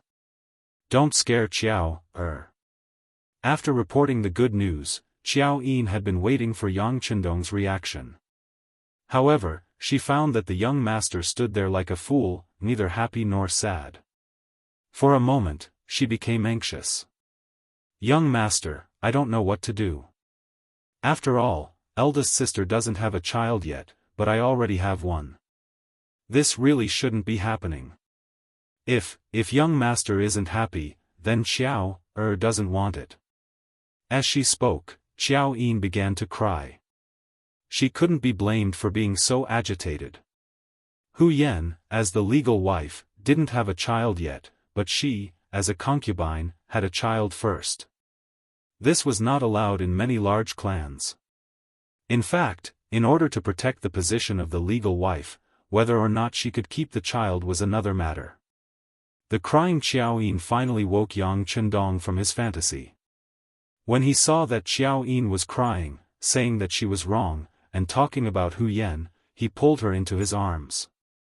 "My good Xiao, what are you saying? You have a child, so the other sisters should be happy. How could they be angry? Moreover, they will have children in the future. There's nothing to be jealous about." Ah. Really? Xiao Yin was, after all, only a maidservant and not a legitimate daughter of a large clan. Therefore, she had only heard of such things and didn't feel that deep of a fear. Now that she heard Yang Chendong say that there was no problem, then there was naturally no problem. She immediately laughed through her tears. Hee, it's true. It's truer than real gold and silver. Yang Chendong hugged Xiao Yin lightly and laughed foolishly. "Oh right, when did this happen? How long has it been?" "The last time the young master married little sister Tuoya. On the second night, didn't you come to my room and little sister Xiang Nyangzi's room? Dr. Zhao said that the child is still young." Xiao Yin's face was full of happiness when she spoke of this. "Oh, okay. Yang Chendong was so happy that he could only nod his head continuously. When he was looking for the two madams, he had put in a lot of effort because he had found another sister for them. He felt a little guilty in his heart. He didn't expect that his hard work would really bear fruit. Good, very good. It was indeed wonderful. Xiao Yin's pregnancy was not only a joyous occasion for Yang Chendong, but also for all of Yangxia. As the ancients say, there are 3 ways to be unfilial, and having no descendants is the worst. Even the common people thought so, not to mention a large force like the Yang faction. It could be said that whether Yang Chendong had an heir or not was related to the foundation of the country. Yang Chendong was a good person in every way. He also enjoyed supreme power in Yangxia. However, he was criticized for not having an heir. After all, he didn't have a child. If something happened to him, what would happen to such a large system? Where would they go? Fortunately, Yang Chendong was still very young. He was only 24 years old now. They could still wait and see. Otherwise, those old masters would probably consider sending him for a thorough examination. Now that Xiao Yin was pregnant, it was enough to prove that there was nothing wrong with Yang Chendong. This way, everyone's hearts could finally be put down. Yang Chendong returned, and the news of second madam's pregnancy quickly spread. Xiao Yin didn't let them say it before. First, she wanted to give the young master a surprise. Second, she wanted to see sixth master's thoughts. If Yang Chendong cared about Hu Yan's feelings, then she would definitely make the decision to abort the child. Among the madams, Xiao Yin regarded Yang Chendong as more important than her own life. As long as the young master was well, she was happy. As for her own thoughts, it didn't matter. Now that Yang Chendong had returned, it showed that he liked the child very much. The news naturally spread. Immediately, countless telegrams were sent out from Origin City. Countless officials lined up outside the Yang residence, requesting to meet and congratulate them. Beta Persei was the first to rush over. Although he was a servant of the Yang family, when the young master wasn't around, he didn't dare to casually enter the inner courtyard without orders. There were differences between men and women. Perhaps the young master wouldn't say anything, but someone might make a fuss about it. Young master, congratulations. As soon as he entered the courtyard and saw Yang Chendong, Beta Persei knelt down with a plop. At the same time, tears flowed from his eyes. They were tears of excitement and joy. As a person by Yang Chendong's side, he hoped more than anyone that the young master could have children as soon as possible. He had a little master, or even a group of little masters. All right, get up. Why are you crying as a man? Yang Chendong felt Beta Persei's loyalty. He excitedly helped him up and then laughed. The young master will have children in the future. How is it? Are you happy? I'm happy, I'm happy. Beta Persei nodded repeatedly without any pretense. Yang Chendong patted Beta Persei's shoulder and said emotionally, all right, then I'll say something that will make you even happier. Step down from your position as the logistics division head and hand over the job to Yang Lu. You will continue to be by the young master's side in the future. He was used to working with Beta Persei. Even though Yang Si and Yang Lu did a good job, he still felt that something was missing. All right. Beta Persei nodded vigorously. Although being the logistics division head was impressive and everyone had to curry favor with him, compared to being able to be by the sixth young master's side, that was all bullshit. Well, go and tell Qiu Vi, Dao Shao, and the others to guard the courtyard gate. Tell those who want to congratulate him to do their jobs well. The young master will be very happy and go do whatever you need to do. By the way, the scale of the guards should also be expanded. Now that we have enough manpower, you can ask the two captains to pick the best ones to expand the guards. Yang Chendong thought that the number of guards was only 100. They could handle some small matters, but when it came to major matters, they would still be weak. Therefore, he took advantage of this opportunity to choose a good number of elites during the training. Yes. Beta Persei agreed excitedly. He had been thinking about this matter for a long time, but since the young master did not say anything, he really did not know what to say. Young master, what scale do you think is suitable for the expansion? A guard team of 500 people. The strength of 1,000 people should be enough to ensure the usual safety. By the way, go and discuss with Jiang Ping. The security of the inner court should also be increased. What exactly is needed and how many people are needed will depend on what she says. Yang Chendong thought of Qiaoyin's pregnancy. This kind of thing would continue to happen in the future. The safety of the madam must also be protected. The number of female soldiers must also be increased. Yang Chendong was about to have a child. The news quickly spread, and the entire first city was bustling with noise and excitement for several days. After that, everything gradually returned to calm. At this moment, a message from the security bureau interrupted the peace. Not only that, but the entire logistics division's captive camp was filled with wails and cries. Tuachuo Hua died. He died on the road of escape. He was ambushed by the Walla's leader, Yes Hen. He, along with 3,000 elite cavalry and General Monk, all died in battle. According to witnesses, after Yes Hen made a mistake last time, he sent out 30,000 cavalry this time. However, even with 30,000 men fighting against 3,000 men, they still paid a heavy price. More than 10,000 men died in the battle, and the remaining 20,000 men were all injured. In the end, the battle lasted for 3 days and 3 nights, and everyone was exhausted to death. Tua Buhua himself also died in the end. It was said that there were no less than 50 wounds on his body. With the death of Tuachuo Hua, the Tatar tribe was about to become a part of the history of the grasslands. They went from glory to decline. Although Tuachuo Hua was dead, his spirit was still there. The captives in the logistics division had always thought that one day, the Great Khan would come back. This way, they would have a place to be useful. Now that their hopes were dashed, many of them began to slack off. Some of them even went on a hunger strike, as if they wanted to live and die with the Great Khan. This was especially true for the 2,000 injured and sick people who were sent to the hospital. They wanted to get revenge on Yes Hen and almost caused a scene in the hospital. If the mercenaries did not appear in time, there would be a big problem. Among the captives, there were quite a number of Tatar soldiers. Naturally, the situation would not be small.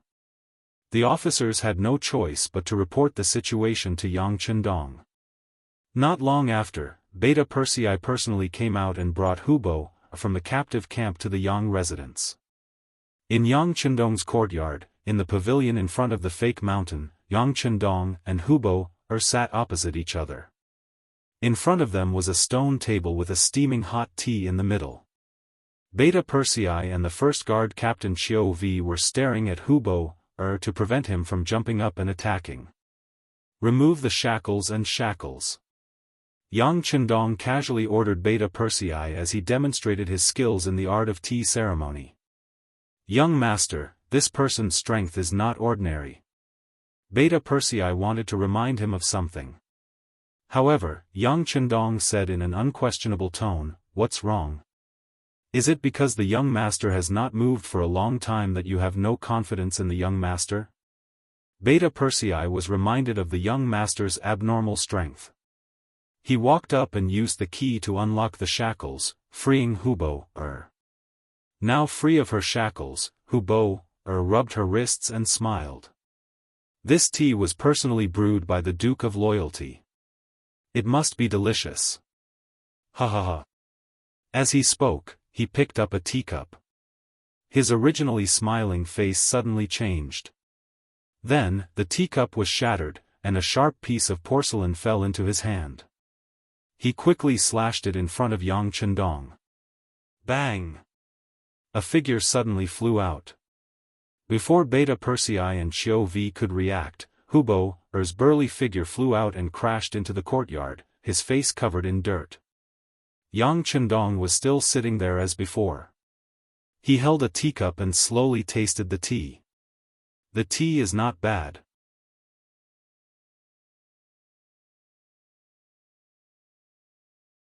Chapter 897. You're courting death. Beta Persei finally reacted. He snorted coldly and walked towards the courtyard. From the looks of it, he wanted to teach Hubo a lesson. Beta Persei, bring Hubo over and let him sit down. You and Xiao Vi can just watch from afar. Yang Chendong raised his head slightly and ordered in an unquestionable tone. Beta Persei did not dare to disobey. He could only help Xiao Vi carry Hubo and place him in front of Yang Chendong. Then, the two of them retreated far away and quietly watched everything unfold. Hubo sat down again. His face did not show any signs of defeat. On the contrary, he looked at Yang Chendong curiously and asked, "Your martial arts are very powerful." Speaking of which, this was the first time Hubo had observed Yang Chendong so closely. Only now did he realize that compared to Tua Buhua, this self-proclaimed heavenly Khan was so young that it was ridiculous. "Huh, you want to kill me? Then I'll give you a chance," Yang Chendong said without answering the question. Then, as if he was performing a magic trick, he took out a dagger the length of an arm and placed it on the stone table. Then, he signaled to Hubo with his eyes. It was as if he was telling Hubo that the dagger was here and that he could take it at any time and attack him at any time. Yang Chendong's calmness and even arrogance made Hubo very angry. He was not Yang Chendong's match, but that was only in terms of strategy. In terms of martial arts, he was someone who could fight against Tianhu and Su He for dozens of rounds. How could he be afraid of Yang Chendong? He was just careless earlier. This time, he would not be careless again. Suddenly, he reached out to touch the dagger on the stone table. However, before he could see Yang Chendong's movements clearly, he was sent flying again and landed in the courtyard. Beta Persei and Xiao Vi appeared, and the two of them once again carried him to the stone table and sat down. They could see that the sixth young master's martial arts had improved again. If he was prepared, even several Hubo would not be a match for the young master. He sat down again and did the same thing. He touched his saber again and flew up again. Hubo continued to do the same thing. Even when she was beaten to the point of bleeding from the corner of her mouth, she did not stop. Yang Chendong attacked again, and every time before he attacked, he would say a sentence. "Tuachuo Buhua, I didn't kill him." The murderer is Yeshen of Walla. It's wrong to seek revenge on me. I defeated you fair and square. You didn't die unjustly. Tuachuo Buhua, on the other hand, died in the encirclement. This Yeshen, who only knows how to pick up the leftovers, is the true villain. You only know how to stop eating and not cooperate with treatment. Don't you want revenge? After being sent flying for the umpteenth time, Hu Bo was once again helped to sit down by Beta Persei and Chiu Vi. She finally spoke. How can we take revenge? We're just captives now. Who said that you can't take revenge as captives? Haven't you been thinking of avenging your great Khan all this time? Unfortunately, you found the wrong person. Besides, who said that captives can only be captives for life? As long as you perform well, you can still stand out. Take Su He for example. He's also from your Tatar tribe. Isn't he living a good life now? Also, in the new army, many of them were captured soldiers, right? What are you trying to say? Hu Bo finally stopped, ignoring the dagger in front of him. In fact, he didn't have the strength to swing the dagger anymore. His whole body was in pain as if it was falling apart. I'm saying that I can give you a chance to take revenge. Yang Chendong finally revealed his intentions. You're going to let us go? Hu Bo asked in shock. No. Yang Chendong shook his head. Whether it was Hu Bo or the elite cavalrymen captured from the battlefield, they were all very strong. If he let them go now, once they gathered together and found someone who understood the situation, they would definitely become a threat to him. Yang Chendong would never do such a thing as releasing a tiger back into the mountains. No, then how can we take revenge? Hu Bo asked with a look that said, are you kidding me? Join the mercenaries and you'll have a chance to take revenge. What, do you really think that if I let you go now, you can really destroy Yeshen and his forces? From what I know, Yeshen teamed up with Agadorji to ambush your Tuachuo Buhua Khan and reaped a lot of benefits from it. He also made a lot of money from trading with Baiming. Now that he has a strong army, do you really think that you can take revenge with this little force? This. Hu Bo was speechless. Although he was hot-blooded, he knew that courage alone wasn't enough to deal with Yeshen. He also needed strength. And the mercenaries did indeed have that strength. How can I trust you? Hu Bo's thoughts finally returned to reality. When he knew that only the mercenaries could help him, his mentality changed. It's simple. Join the mercenaries and I'll help you destroy Walla's forces and kill Yeshen within 3 years. If you can't do it, you can leave at any time. You can even start a rebellion if you want. Once Yeshen is killed, if you and your companions want to leave, I promise I won't stop you. How about it? I can swear on my honor as the Heaven Khan to the Tingri Heaven. Yang Chendong said with a serious face. For others, swearing to the Tingri Heaven was a very important and even sacred thing. However, he didn't think so. He didn't believe in it. Moreover, he wasn't lying. He had to get rid of Yeshen. Seeing that Yang Chendong had sworn on his honor, Hu Bo had no choice but to believe him. He nodded, all right, I believe you. Very good. It's a pleasure working with you. Now you can convince your companions not to cause any more trouble. Hurry up and recuperate. Don't wait until the war with the Vol tribe starts. Your conditions aren't suitable. If you miss the big battle, you can't blame anyone else. I'll go and convince them. Hu Bo nodded. If he wanted revenge, he needed to strengthen himself. Now wasn't the time to go on a hunger strike. With Hu Bo's departure, the disturbance caused by the captives came to an end. However, the war wasn't over yet. Yang Chendong defeated Tuachuo Buhua and Yeshen took the opportunity to deal with this powerful enemy. The Tatar tribe also announced their withdrawal from the Central Plains. The forces they controlled were also divided up. South of Talu, Sambulakwin was occupied by Baiming Xian Fu's army chief and commander of the 10,000 Department, Shi Wanshan. Yeshen also took over Shajing province. At this point, Shi Wanshan was Yeshen's neighbor. The mercenaries were only separated by Sambulakwin. They were already quite close. Yang Qindong didn't take the opportunity to take over more cities. His military thinking came from the future. He didn't care about the gains or losses of a city. What he wanted was to eliminate the enemy's strength. It was just like when the main force was gone, after the soldiers died in battle, wouldn't the original Tatar territory become ownerless? Wouldn't it be easy to occupy it? Notify the 1st Cavalry Division. Have them patrol the area northwest of Saihan Mountain. Tell the other forces that this area belongs to us mercenaries. Anyone who wants to pass by must pay us taxes and follow our rules. Otherwise, we'll kill them all. Yang Qindong finally revealed his fangs and began to take control of the grasslands with First City as the center. The North Desert City was still under construction. Once the construction there was completed, it would form a triangle with the origin city. At that time, his power would be stable. Anyone who dared to challenge his position would be treated as an enemy and suffer the wrath of thunder. After the new army went through many rounds of selection, they returned to their original formation.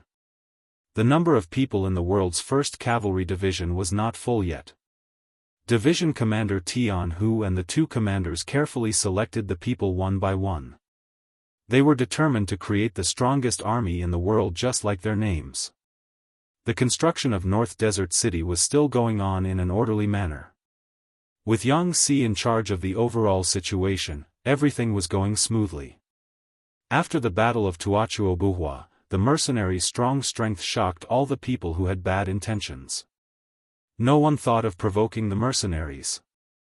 The situation near First City was unprecedentedly peaceful. Qiaoyin's morning sickness was very serious. She vomited as much as she ate. After Dr. Zhao Yanmei's examination, he said that it was because of the water and soil. It was still too cold here. It was best to go to a place with a relatively mild climate. This was a good thing for Second Madam and her child. In September of 1453 AD, Yang Qindong decided to return to Qiqian City with his 3 wives. After more than a year, Yang Qindong had laid a good foundation on the grassland. From the initial army of only a few thousand people to the current army of close to 60,000. There was nothing before, but now there were 2 big cities and several small towns. Seeing that everything was on the right track, there was no big battle to fight in a short period of time. Considering Qiaoyin's body, Yang Qindong decided to leave and return to Qiqian City. The only thing that Yang Qindong felt a little regretful was that there was no news from Wuxing's 3rd Division and the Nuzhen Cavalry Division that he sent to the north. The radio station only sent 2 telegrams at the beginning, saying that everything was going well. After that, there was no news, as if they had all disappeared. Yang Qindong did not believe that with the strength of Wu Sheng and Chen Bo, they would be completely wiped out. Something unknown must have happened. He had also sent scouts, but there was no news. The Siberian area was too big. It was vast but sparsely populated. It was difficult to find a team. The only thing he could do was to keep sending people to inquire about the situation. Other than that, the only thing left was to give his blessings.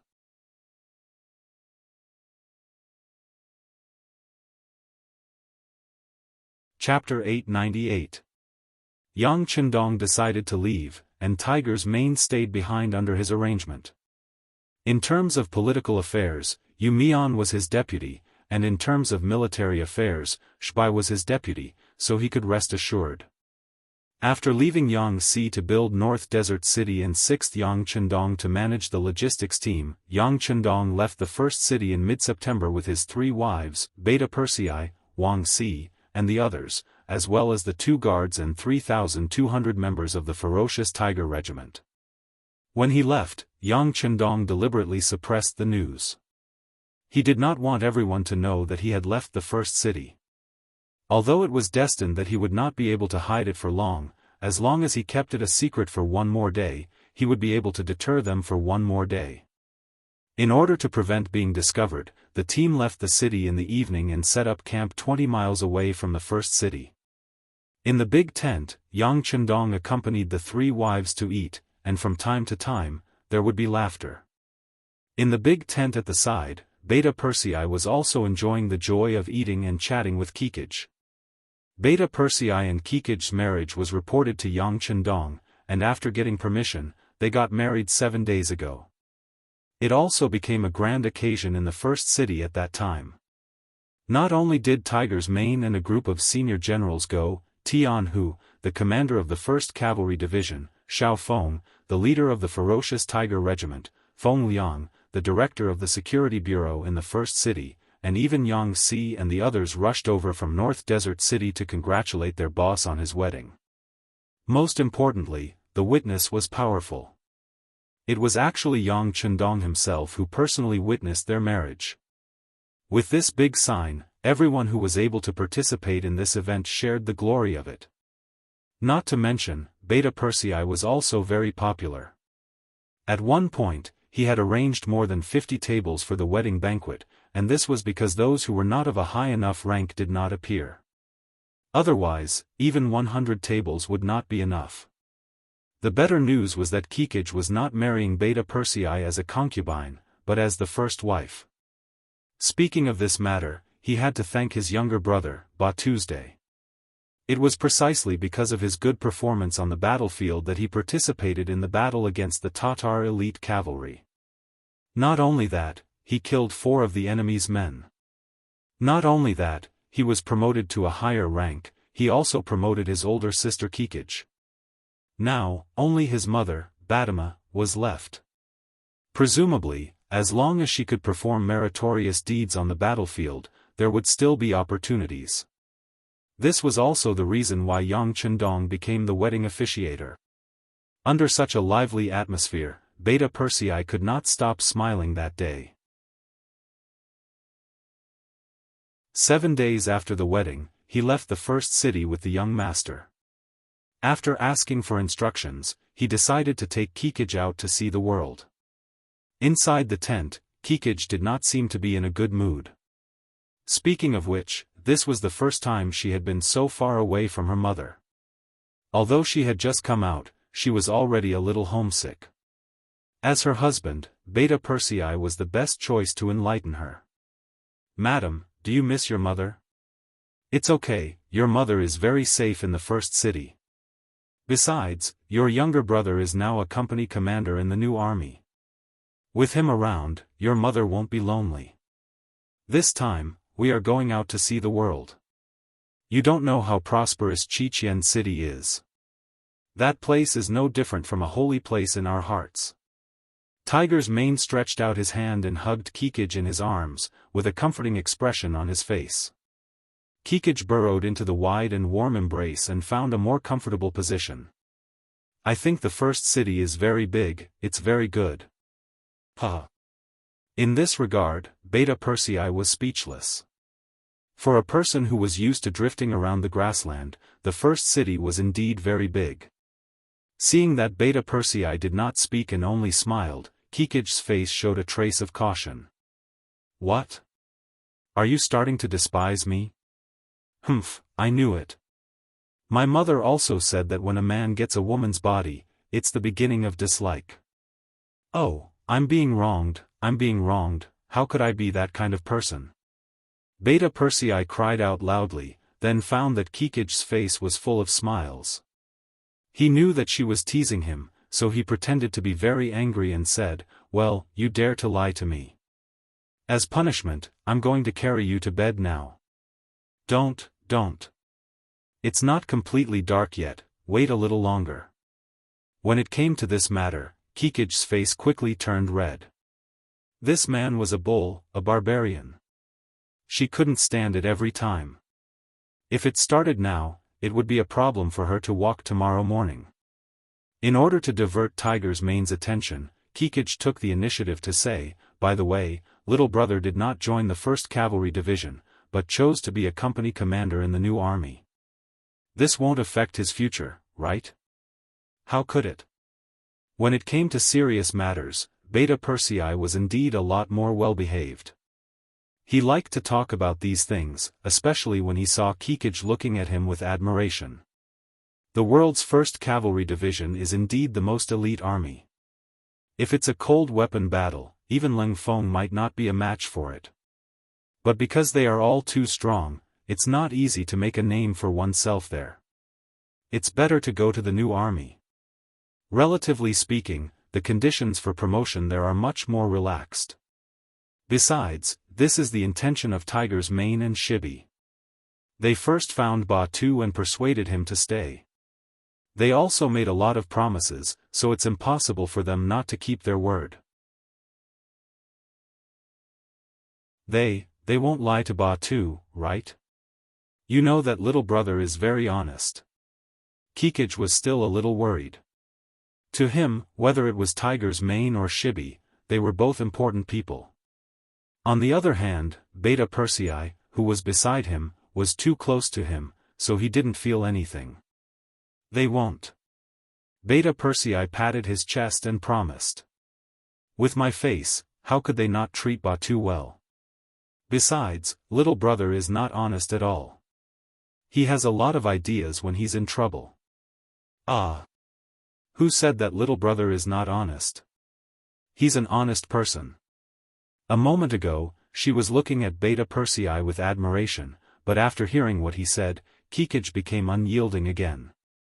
I was wrong, I was wrong. Beta Persei understood the principles taught by the 6th young master. He didn't know how to reason with a woman. When he saw that the situation wasn't right, he immediately surrendered.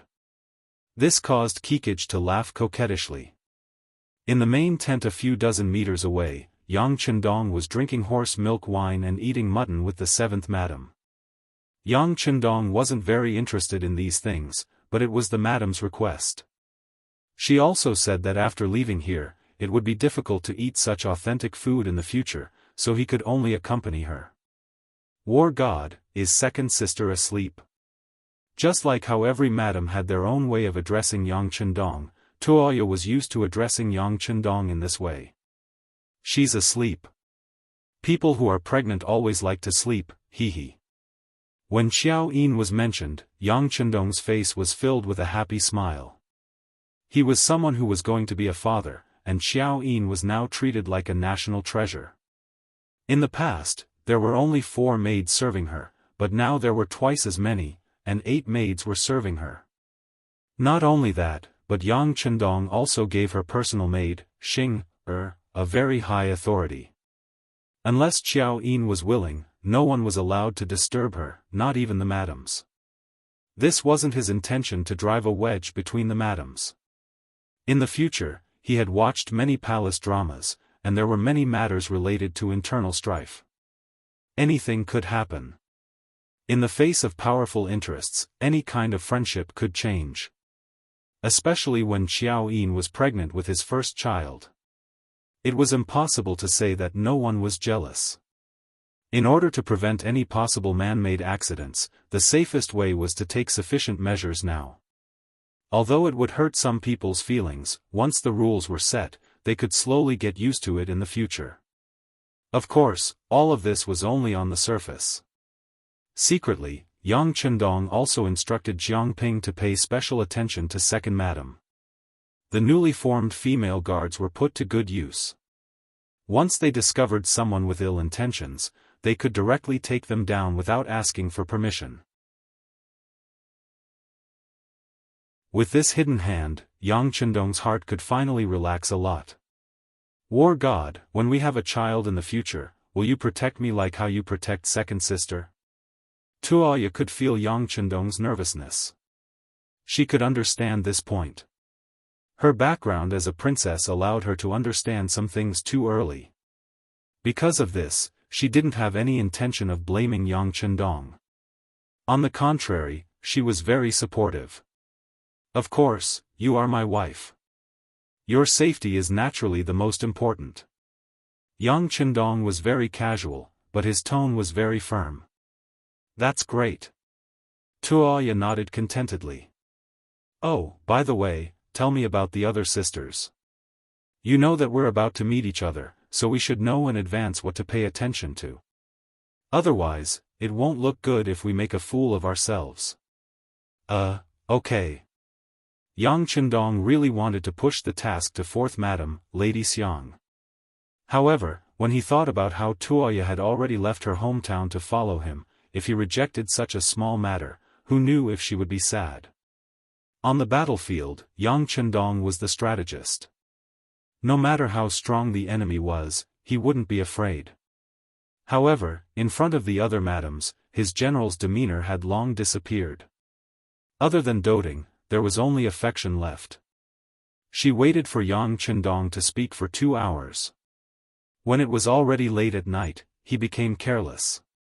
Tuoya's face was flushed red under the candlelight.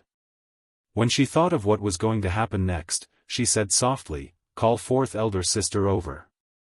I can't handle it alone." Okay. Seeing that Tuoya had already gotten used to accompanying him with the other sisters, Yang Chendong was very happy. This was also a way to promote the friendship between the sisters. The next morning, the group set off as usual after breakfast. Everyone seemed to be in a good mood. This kind of process where they didn't have to think about fighting and only had to travel slowly was a great way to improve the relationship between everyone.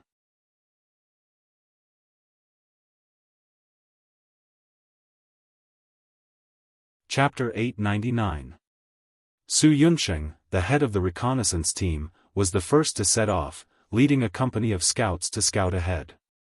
With the sixth young master in the team, there was no room for carelessness in terms of safety. Yang Chendong didn't refuse Su Yunsheng, who had resigned from his position as head of the reconnaissance team and insisted on following him. This person seemed to be born to be a scout. With him around, there would be a better guarantee of safety, and he wouldn't have to worry too much about accidents happening. The team was vast and mighty, and slowly, all the way to the new Urgan-Dusi area. Usually, when transporting supplies, they would often use this road, but the transport team could quickly pass through here in 10 to 20 days. However, Yang Chendong's team took more than a month. This was mainly due to the inconvenience of Qiao Yin's body. If there was a bumpy road in a hurry, who knew what would happen? Although Dr. Zhao Yanmei followed along, it was better to take precautions. In this way, the army stopped and walked until the beginning of October, when they finally arrived at Sea Town. There were already more than 30 ships waiting here. Long Yuntian, the acting head of the 1st Division of the 1st Sea Army, was ordered to wait here. When he saw the vast and mighty team coming from afar, he led the team and waited until the convoy approached. When Yang Chendong walked over, accompanied by Beta Persei and the guards, Long Yuntian led a group of officers to greet him. "Greetings, 6th young master. Long Yuntian, acting head of the 1st Division, is waiting here for orders." Good, make the arrangements, everyone get on the ship." Yang Chendong reached out and patted Long Yuntian's shoulder. Facing this familiar person, Yang Chendong smiled with satisfaction. But in the process of patting the shoulder, the expressions of some of the officers of the 1st Division changed, and their bodies tensed up a lot at this moment. Long Yuntian, who was patted on the shoulder, blushed and was very excited. He was stunned for a moment before he remembered something. He hurriedly turned around and continued to introduce, 6th young master, these are the officers of our new regiment. This is our new political commissar, Su Hao. Long Yuntian pointed at another officer who also had the rank of colonel and introduced him formally. "Oh, political commissar Su, hello." This time, Yang Chendong didn't pat his shoulder. Instead, he reached out and shook his hand. To be honest, as the team grew bigger, there were already some people that he wasn't so clear about. For example, Su Hao in front of him was very unfamiliar to him. Su Hao's face was full of excitement. He stretched out his arms and grabbed Yang Chendong's arm, shaking it vigorously. He also subconsciously said some flattering words. "Sixth young master, this subordinate has admired you for a long time. Today, I finally get to meet you. I'm extremely excited, extremely excited. Do your best." Yang Chendong also responded with a smile. Then, he shook hands with the other officers of the First Division one after another. After a round of greetings, the team began to board the ships. Because Yang Chendong's return to Crimson City this time wasn't a public move, there were no large ships arranged to welcome him. Most of the ships weren't very large, but there were always 2 or 3 second-class ships that were 70 to 80 feet long. It was just enough for Yang Chendong and the others to rest on. The largest ship was naturally Yang Chendong's. After the 3 madams and the maids boarded the ship, Beta Persei led the first guard team and boarded the ship. As for the second guard team, they had no choice but to board the other ships. In this regard, Yang Chendong didn't have any doubts. Since this was the 1st Marine Army's unit, it was his unit. No one would dare to harm him. He still had this much confidence. As for the reaction of the other officers when he shook hands with Long Yuntian, with Yang Chendong's keen insight, he naturally noticed it, but he didn't say anything. When it came to the situation of the officers below him, he wouldn't ask too much. However, his safety was at stake this time. Although he knew how to swim and was quite good at it, he knew that he had to be careful. There were a lot of diving equipment and oxygen tanks in the big warehouse. Even if there were any problems at sea, he would have no problem protecting himself. But the 3 madams were still on the ship. For their safety, there were some things that needed to be investigated. Go, arrange for 2 capable men to ask about the situation and relationship of the officers in the First Division. Understood. Beta Persei, who received Yang Chendong's order, nodded and found Ba Daojiang and Peng Yu. These 2 were veterans of the guard team. There was no problem in terms of loyalty. They were also experienced in the martial arts world. It was reassuring to leave some things to them. After the team boarded the ship, the acting commander, Long Yuntian, immediately ordered the ship to set sail. The fleet then put away the anchor and set sail straight to the south. When they first boarded the ship, everything was so fresh, especially when they looked around, the sea and the sky were the same color. It was very spectacular. This made the 4th Madam, Lady Xiang, and the 7th Madam, Tuoya, who had never seen the sea before, very excited. But after a long time, the scenery was the same every day. Even the best scenery would have a day when they got tired of it. Yang Chendong had no choice but to play cards with the 3 madams in the ship's lounge. It was a happy and harmonious atmosphere. After a few days of sailing, the ship was finally no longer lonely. They could see other ships in the distance, but because of the distance, they didn't have much contact with each other. When Yang Chendong heard Beta Persei's report, he stood on the bow and looked into the distance with binoculars. He saw the ship with the North Korean flag. Putting down the binoculars, Yang Chendong looked thoughtful and said to Beta Persei, "Go, call Long Yuntian here." Soon, Long Yuntian appeared, and Yang Chendong's question followed. The North Korean Navy is not far away. Do they often appear here? I don't know. Long Yuntian shook his head with an ugly expression. This time, without waiting for Yang Chendong to ask anything, Beta Persei said with dissatisfaction, "You don't know. Have you never made this trip before?" No. No, this is the first time I've made this trip. Oh, yes, when I passed by here, it seems that there are ships nearby. With a red face, Long Yuntian explained hesitantly. Okay, you can go down first. Yang Chendong raised his hand and dismissed Long Yuntian. Yang Chendong fell into deep thought as he looked at his departing figure. Beta Persei, what about the information I asked you to send? There's no news yet, but soon. The Navy soldiers here are very principled. It's not so easy to get information. It will take a little time. This time, it was Beta Persei's expression that was unnatural. There's no other way. If the task assigned by the sixth young master was not performed well, anyone would have an ugly expression. There's no hurry. There are still more than 20 days from here to Husung City. It should be enough. It's just that the existence of the North Korean Navy in front of us is a hidden danger. Right now, Beiming doesn't have a navy, so they don't pose any threat to us. However, this is our supply route to Shecheng.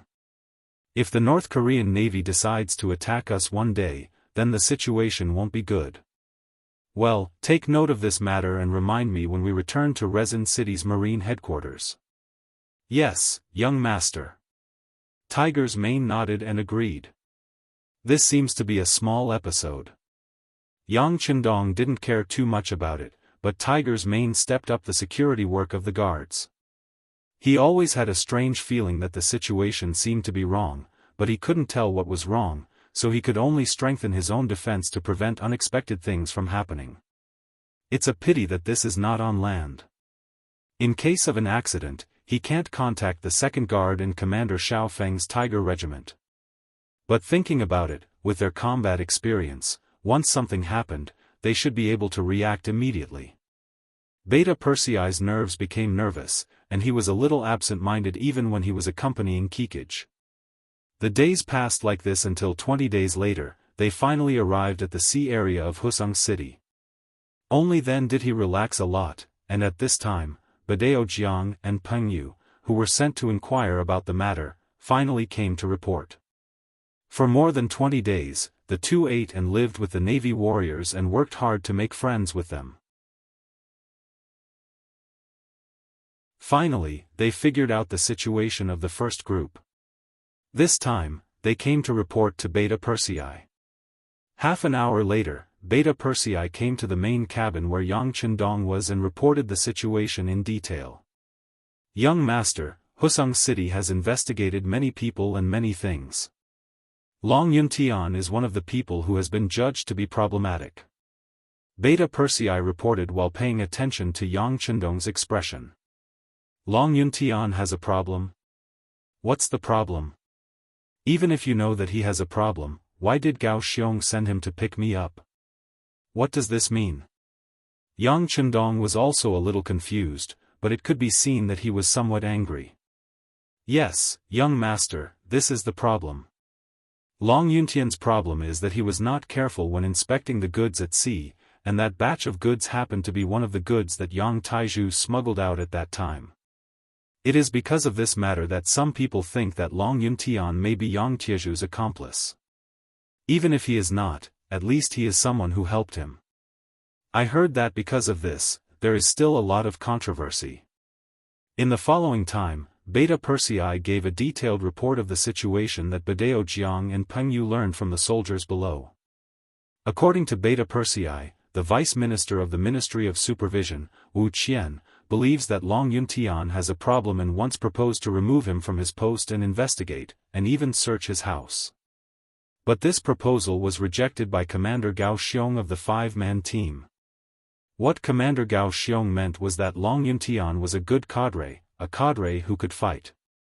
It was just that he wasn't that principled in the past.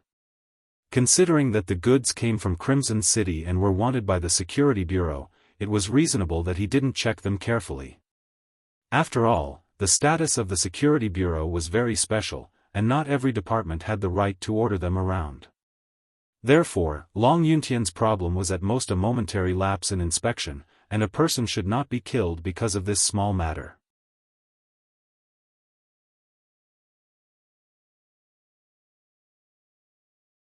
Chapter 900. Since then, the two of them had never found a way to solve Long Yuntian's problem. But soon, there was an impact. With Long Yuntian's ability and experience, he was originally a popular candidate to be the commander of the 1st Marine Army's 3rd Division.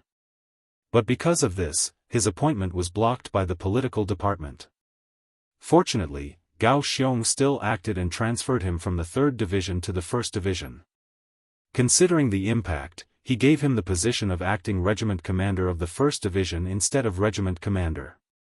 Right, 6th young master, Wu Qian's brother-in-law is the 1st Division's political commissar Su Hao. He's on the ship beside us. Beta Persei seemed to have thought of something and whispered to Yang Chendong. Yang Chendong listened quietly and slowly nodded. Even though he was secretly returning to Crimson City, he was afraid that he would attract too much attention and that someone would have ideas about him on the way. But no matter what, he shouldn't have sent an acting regiment commander to escort him back. Now, it seemed that this was Commander Gao Xiong's idea. He was clearly using this method to remind him to pay more attention to this matter. Gao Xiong still understood Yang Chendong. He knew that as Yang Xie continued to grow stronger, he rarely interfered in the affairs of the lower ranks. For example, it was not easy for Yang Chendong to intervene in matters of Long Yuntian's level. That was why Gao Xiong arranged for this person to escort him back to Crimson City, hoping to use this method to remind him. Of course, Gao Xiong also had a sense of propriety. He did not ask Long Yuntian to take the initiative to say anything to Yang Chendong. This kind of matter of skipping a rank to report, unless it was the 6th young master who took the initiative to ask, the subordinates could not casually talk about it. Otherwise, if everyone had to report to Yang Chendong, he would not be able to handle it even if he worked 48 hours a day. That was why the current situation was like this. Long Yuntian escorted him back to the city as acting regiment commander. He also arranged for political commissar Su Hao to follow him. One was a political commissar, while the other was only an acting regimental commander. The former's brother-in-law was a high-ranking official in the Ministry of Supervision. Naturally, everyone would side with the former. It was no wonder that when Yang Chendong expressed his intimacy with Long Yuntian, the officers in the regiment revealed strange expressions. After figuring everything out, Yang Chendong sighed. The self-inspection was carried out under his instructions to prevent a similar incident to Yang Taizhu from happening again. Now, it seemed that the investigation was very strict. Not only that, it seemed to be a little excessive. If this continued, wouldn't it cause panic among the people? Go. Call Long Yuntian over. Remember, don't let anyone else see you. After pondering for a moment, Yang Chendong still wanted to hear what Long Yuntian had to say. Understood. Beta Persei nodded and turned to leave. Not long after, Long Yuntian appeared in front of Yang Chendong wearing a guard uniform. As soon as he appeared, he knelt on the ground with a plop and said that he was guilty. What are you guilty of? Yang Chendong's face was serious, but it was impossible to tell whether he was happy, angry, sad, or happy at this moment. I have let down the 6th young master's trust. I was careless during the inspection at sea, causing the smuggling ship to pass right in front of me, but I didn't know. I am guilty. Long Yuntian knelt on the ground, his eyes red as he said. Ever since he received the military order from Commander Gao Xiong, he had been waiting for this moment, waiting for Yang Chendong's private summons. When he came, Commander Gao Xiong had already said that the higher-ups were keeping a close eye on him. His position as acting regimental commander was only a temporary measure. If he couldn't solve it this time, he was afraid that when he returned, not only would he not be able to become a full member, he might not even be able to wear this uniform. If someone really wanted to investigate Yang Tieju's previous problem, he wouldn't be able to become a member of the Cold Front if he couldn't explain it clearly. This way, no one would dare to ask him if there was a problem. The best ending would be to be given a piece of land to farm. Although Long Yuntian wasn't afraid of being a farmer, he didn't want to continue farming in this situation. He didn't want to leave the army without a clear reason. However, he really had a problem that he couldn't explain clearly. If someone really didn't let go of this matter, he was afraid that other than a limited number of people, no one would be able to save him. And of course, Yang Chendong was among these limited number of people, and he was even the leader. After all, the leader of the 5-man team was the future 6th madam. Even she had to listen to the sixth young master. This could be said to be Long Yuntian's only hope, but no matter how he looked, the sixth young master didn't seem to have any intention of meeting him alone. Seeing that they were about to reach Crimson City in 3 days, he seemed to have lost all hope. He couldn't even sleep well these 2 days. Just when he couldn't see any hope in life, Beta Persei suddenly appeared and even took his guard uniform. Long Yuntian was overjoyed. He knew that his only hope had appeared. When he saw Yang Chendong, he knelt down and admitted his mistake, tears streaming down his face. Yes, you're right. Whether it was because of carelessness or carelessness, the smuggled goods passed right under your nose and you didn't notice. This is indeed a mistake that can't be ignored. It's only right that you be punished. Yang Chendong nodded. Yes, it's right. I'll obey the arrangement. Long Yuntian didn't have any intention of quibbling. If you do something wrong, you will be punished. There was nothing to doubt about this. What he suspected was that the punishment was a little too harsh, a little too targeted. This was also what Yang Chendong didn't understand. Logically speaking, Yang Tieju's smuggling wasn't the first time, so it was impossible for him to encounter Long Yuntian's inspection every time.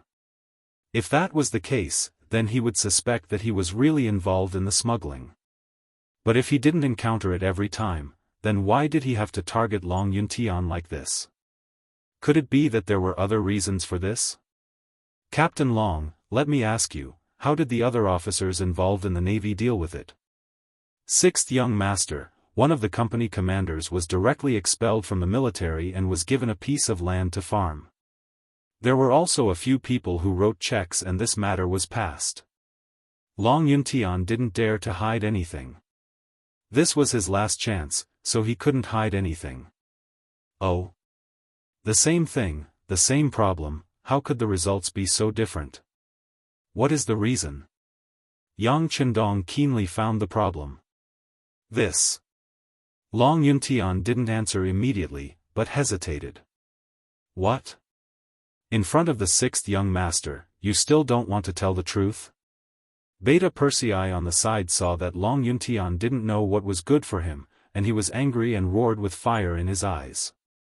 No, I don't dare, I will say it now. It's because the vice captain in charge of the case, Wu Qian, was selfish. Knowing that he couldn't hesitate at this time, Long Yuntian threw caution to the wind and said, Bastard, you can't talk about this kind of thing, do you have evidence? Yang Chendong frowned after listening. When it came to a vice captain, he couldn't help but be cautious. In particular, Yuan Xiaoyu mentioned Wu Qian's name more than once in the telegram, saying that this person's work ability was very good, impartial, and he was the main force in this inspection operation. This time, when he returned to Qixin City, Yang Chendong originally planned to meet this person. If this person was indeed outstanding, he could be put in an important position. But now, Long Yuntian actually said that Wu Qian was selfish, which made him take it seriously. There is no evidence. Long Yuntian knelt on the ground and shook his head. Everything was told to me by Xie Kun, the assistant to Vice Captain Wu. At that time, there was a rumor that I might be the commander of the 3rd Division of the 1st Sea Army. This Xie Kun came to me and said that Su Hao, Vice Captain Wu's brother-in-law, is now a lieutenant colonel in the Navy. He wanted to see if I could consider giving him a real position and let him be the commander of the 1st Regiment of the 3rd Division. If he couldn't, he could choose one of the 3 regiments of the 1st Division to be the commander. I knew that Su Hao had some ability, but he wasn't qualified to be the commander of a regiment, so I refused. Soon after, someone began to investigate me and said that I made a mistake in the inspection work in the coastal defense. Long Yuntian was still speaking slowly, and Yang Chendong could be considered to have a preliminary understanding of the matter. How a high-ranking officer used his authority, especially how to prevent his family from using his authority to do things that went against the law and morals, had once been a headache for Yang Chendong. The law was nothing more than human feelings. The law was the bottom line of morality, and morality was human feelings. The existence of the law was to protect the existence of human feelings. Especially for the Han people, who were originally a race that valued human feelings, it was impossible to completely eliminate such things.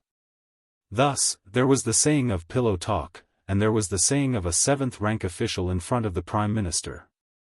It was just that he didn't expect everything to happen so quickly. Qixin City had only developed for a few years, and such a problem had already appeared, and it had become so serious that it directly involved the appointment of a division commander. First, there was the matter of Yang Taizhu using his father's authority, and then there was this unfair treatment and even public threat. Yang Qindong knew that trouble had finally arrived. History had proven that when a country went from being strong to being defeated, it was usually due to the internal corruption. As the leader of the royal family, none of them were willing to be the ruler of a fallen country.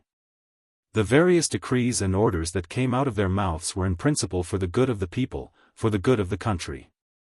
The policies were good, but the people who carried out the policies were bad. It was because they were corrupt, and the governance was rotten, that in the end, the good policies were not implemented well, and in the end, the people had no way to live, and had no choice but to rebel. All along, Yang Qindong's main focus had been on the expansion of the military and the development of business. Reality had proven that these two matters had been greatly improved, and because of that, Yang Xie's faction had been constantly growing and expanding. However, when it came to internal governance, especially local governance, he had never thought of a better solution.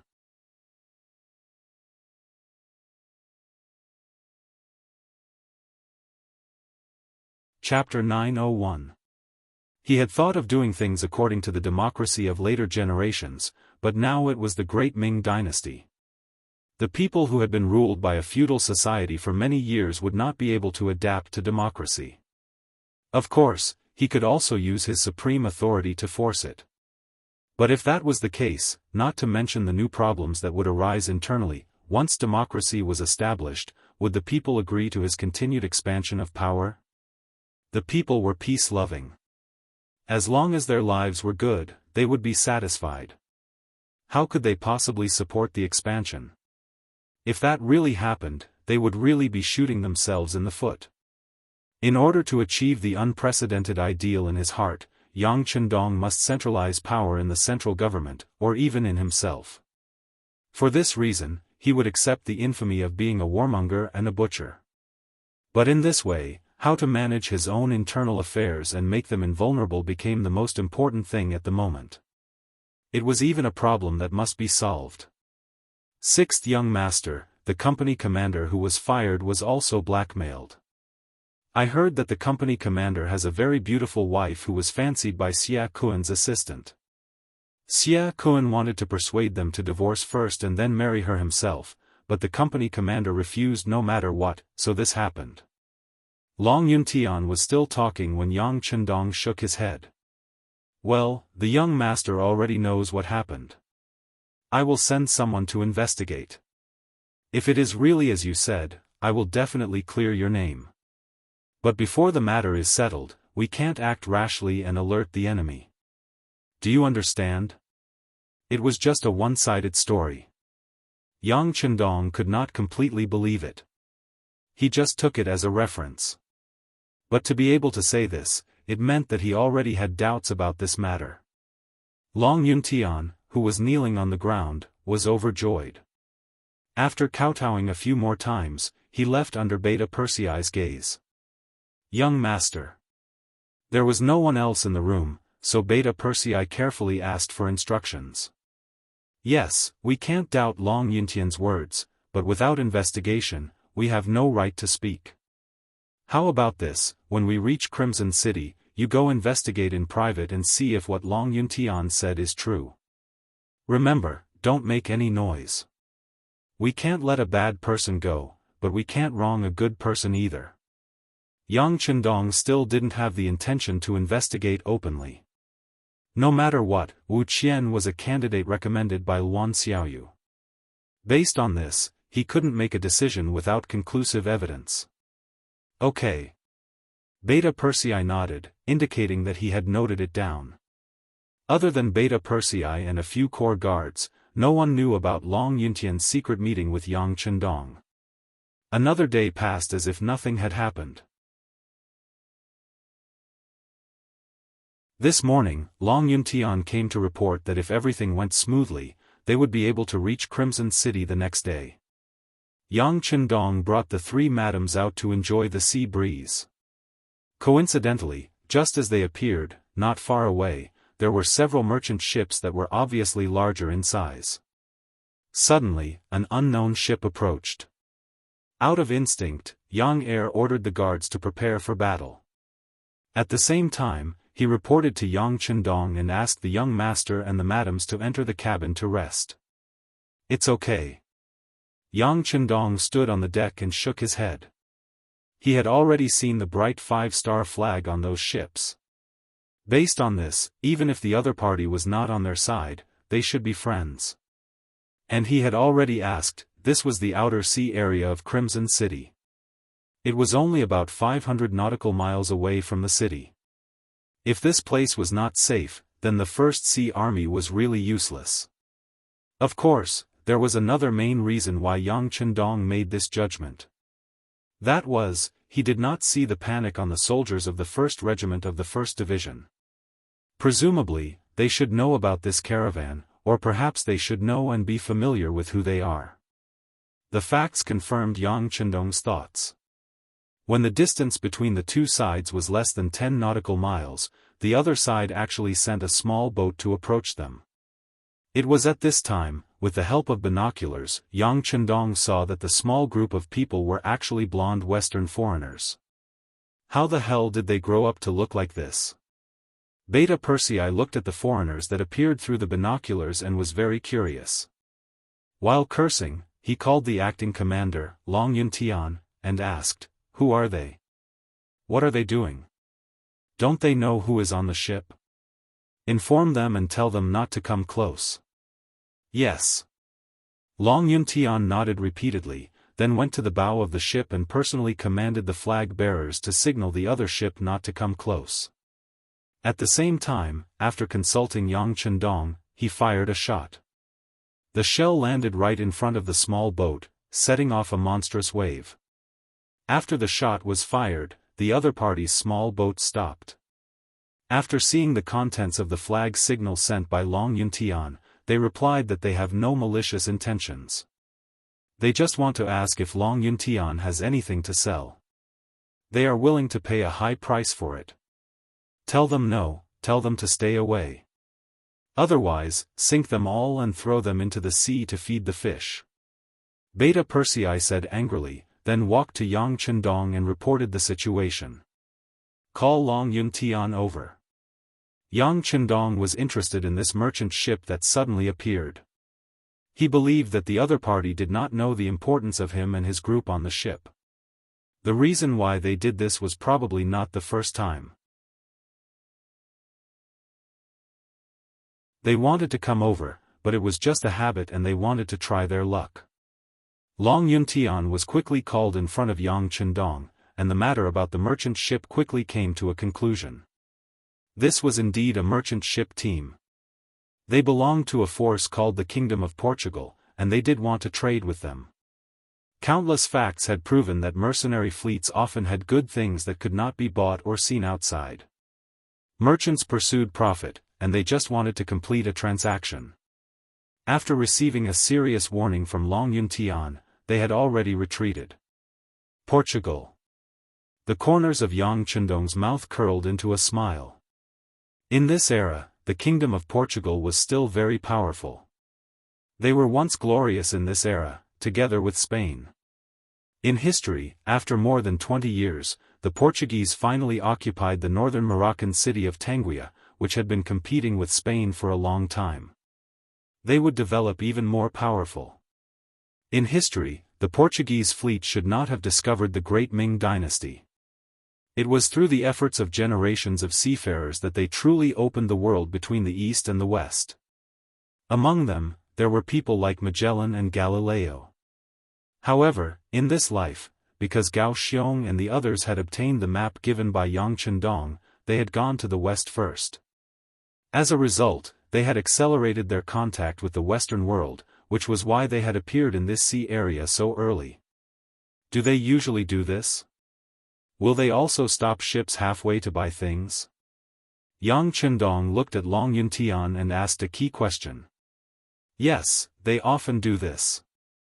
But we will not trade with them. The Navy has Navy regulations, they can't stop ships without orders, so their actions have no meaning. However, even though they have not succeeded even once, they still continue to do so. I really don't know what to say about their perseverance.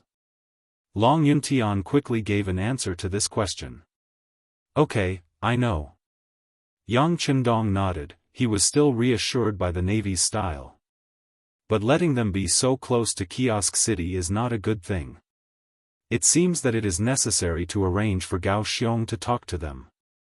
While he can sell them some things at a high price, he can also test their attitude and learn more about the situation in the West. This will play a very important role in the future expedition there. The appearance of the Portuguese merchant ships made Yang Chendong's idea of sending troops and conquering the West become hot. Some of the resources there are still good, and they can be occupied early. This is part of his future grand plan. Under the threat of gunfire, the Portuguese merchant ships gradually moved away. The next morning, the 1st Regiment successfully entered the coastal area of Kiosk City. In the morning, the fleet finally appeared in front of the new dock. Looking from afar, they could already see the crowd of people welcoming them. Before, they were far away, so they couldn't see anything. But now that they are close, the majestic charm of Kiosk City really appeared in everyone's sight. Seeing this, the 3 ladies couldn't help but exclaim. Even the second lady, Xiao Yin, who was the first to come here, had to sigh at this moment. After a few years, Kiosk City has become even more magnificent. Back again. After a sigh, Yang Chendong stepped off the ship and once again stepped on the ground of Kiosk City. The 6th young master returned to Kiosk City. The second lady was pregnant, so the whole palace became very lively. It was on this night that Yang Chendong was alone with Hu Yen when he mentioned the issue of children and his worries. Hu Yen was a very kind woman, and her relationship with Xiao Yin and the other sisters had always been very good. It was precisely because he knew this that Yang Chendong confided in her and told her his thoughts, including some new rules that needed to be established. With regards to Yang Chendong's requests, Hu Yen agreed to all of them. She lay in Yang Chendong's arms with a blissful look on her face. Dong Shuai, you are very thoughtful. This must become a rule. In the future, when any sister is pregnant, they must do this. I will also set myself as an example. Unless second sister allows me to go over, I will definitely not casually step into her courtyard. It's been hard on you. Yang Chendong was touched by Hu Yan's kindness and gently stroked her arm. You're tuning in to the Unparalleled SwordWill YouTube channel. Don't forget to subscribe and join us on this journey to catch the most captivating stories.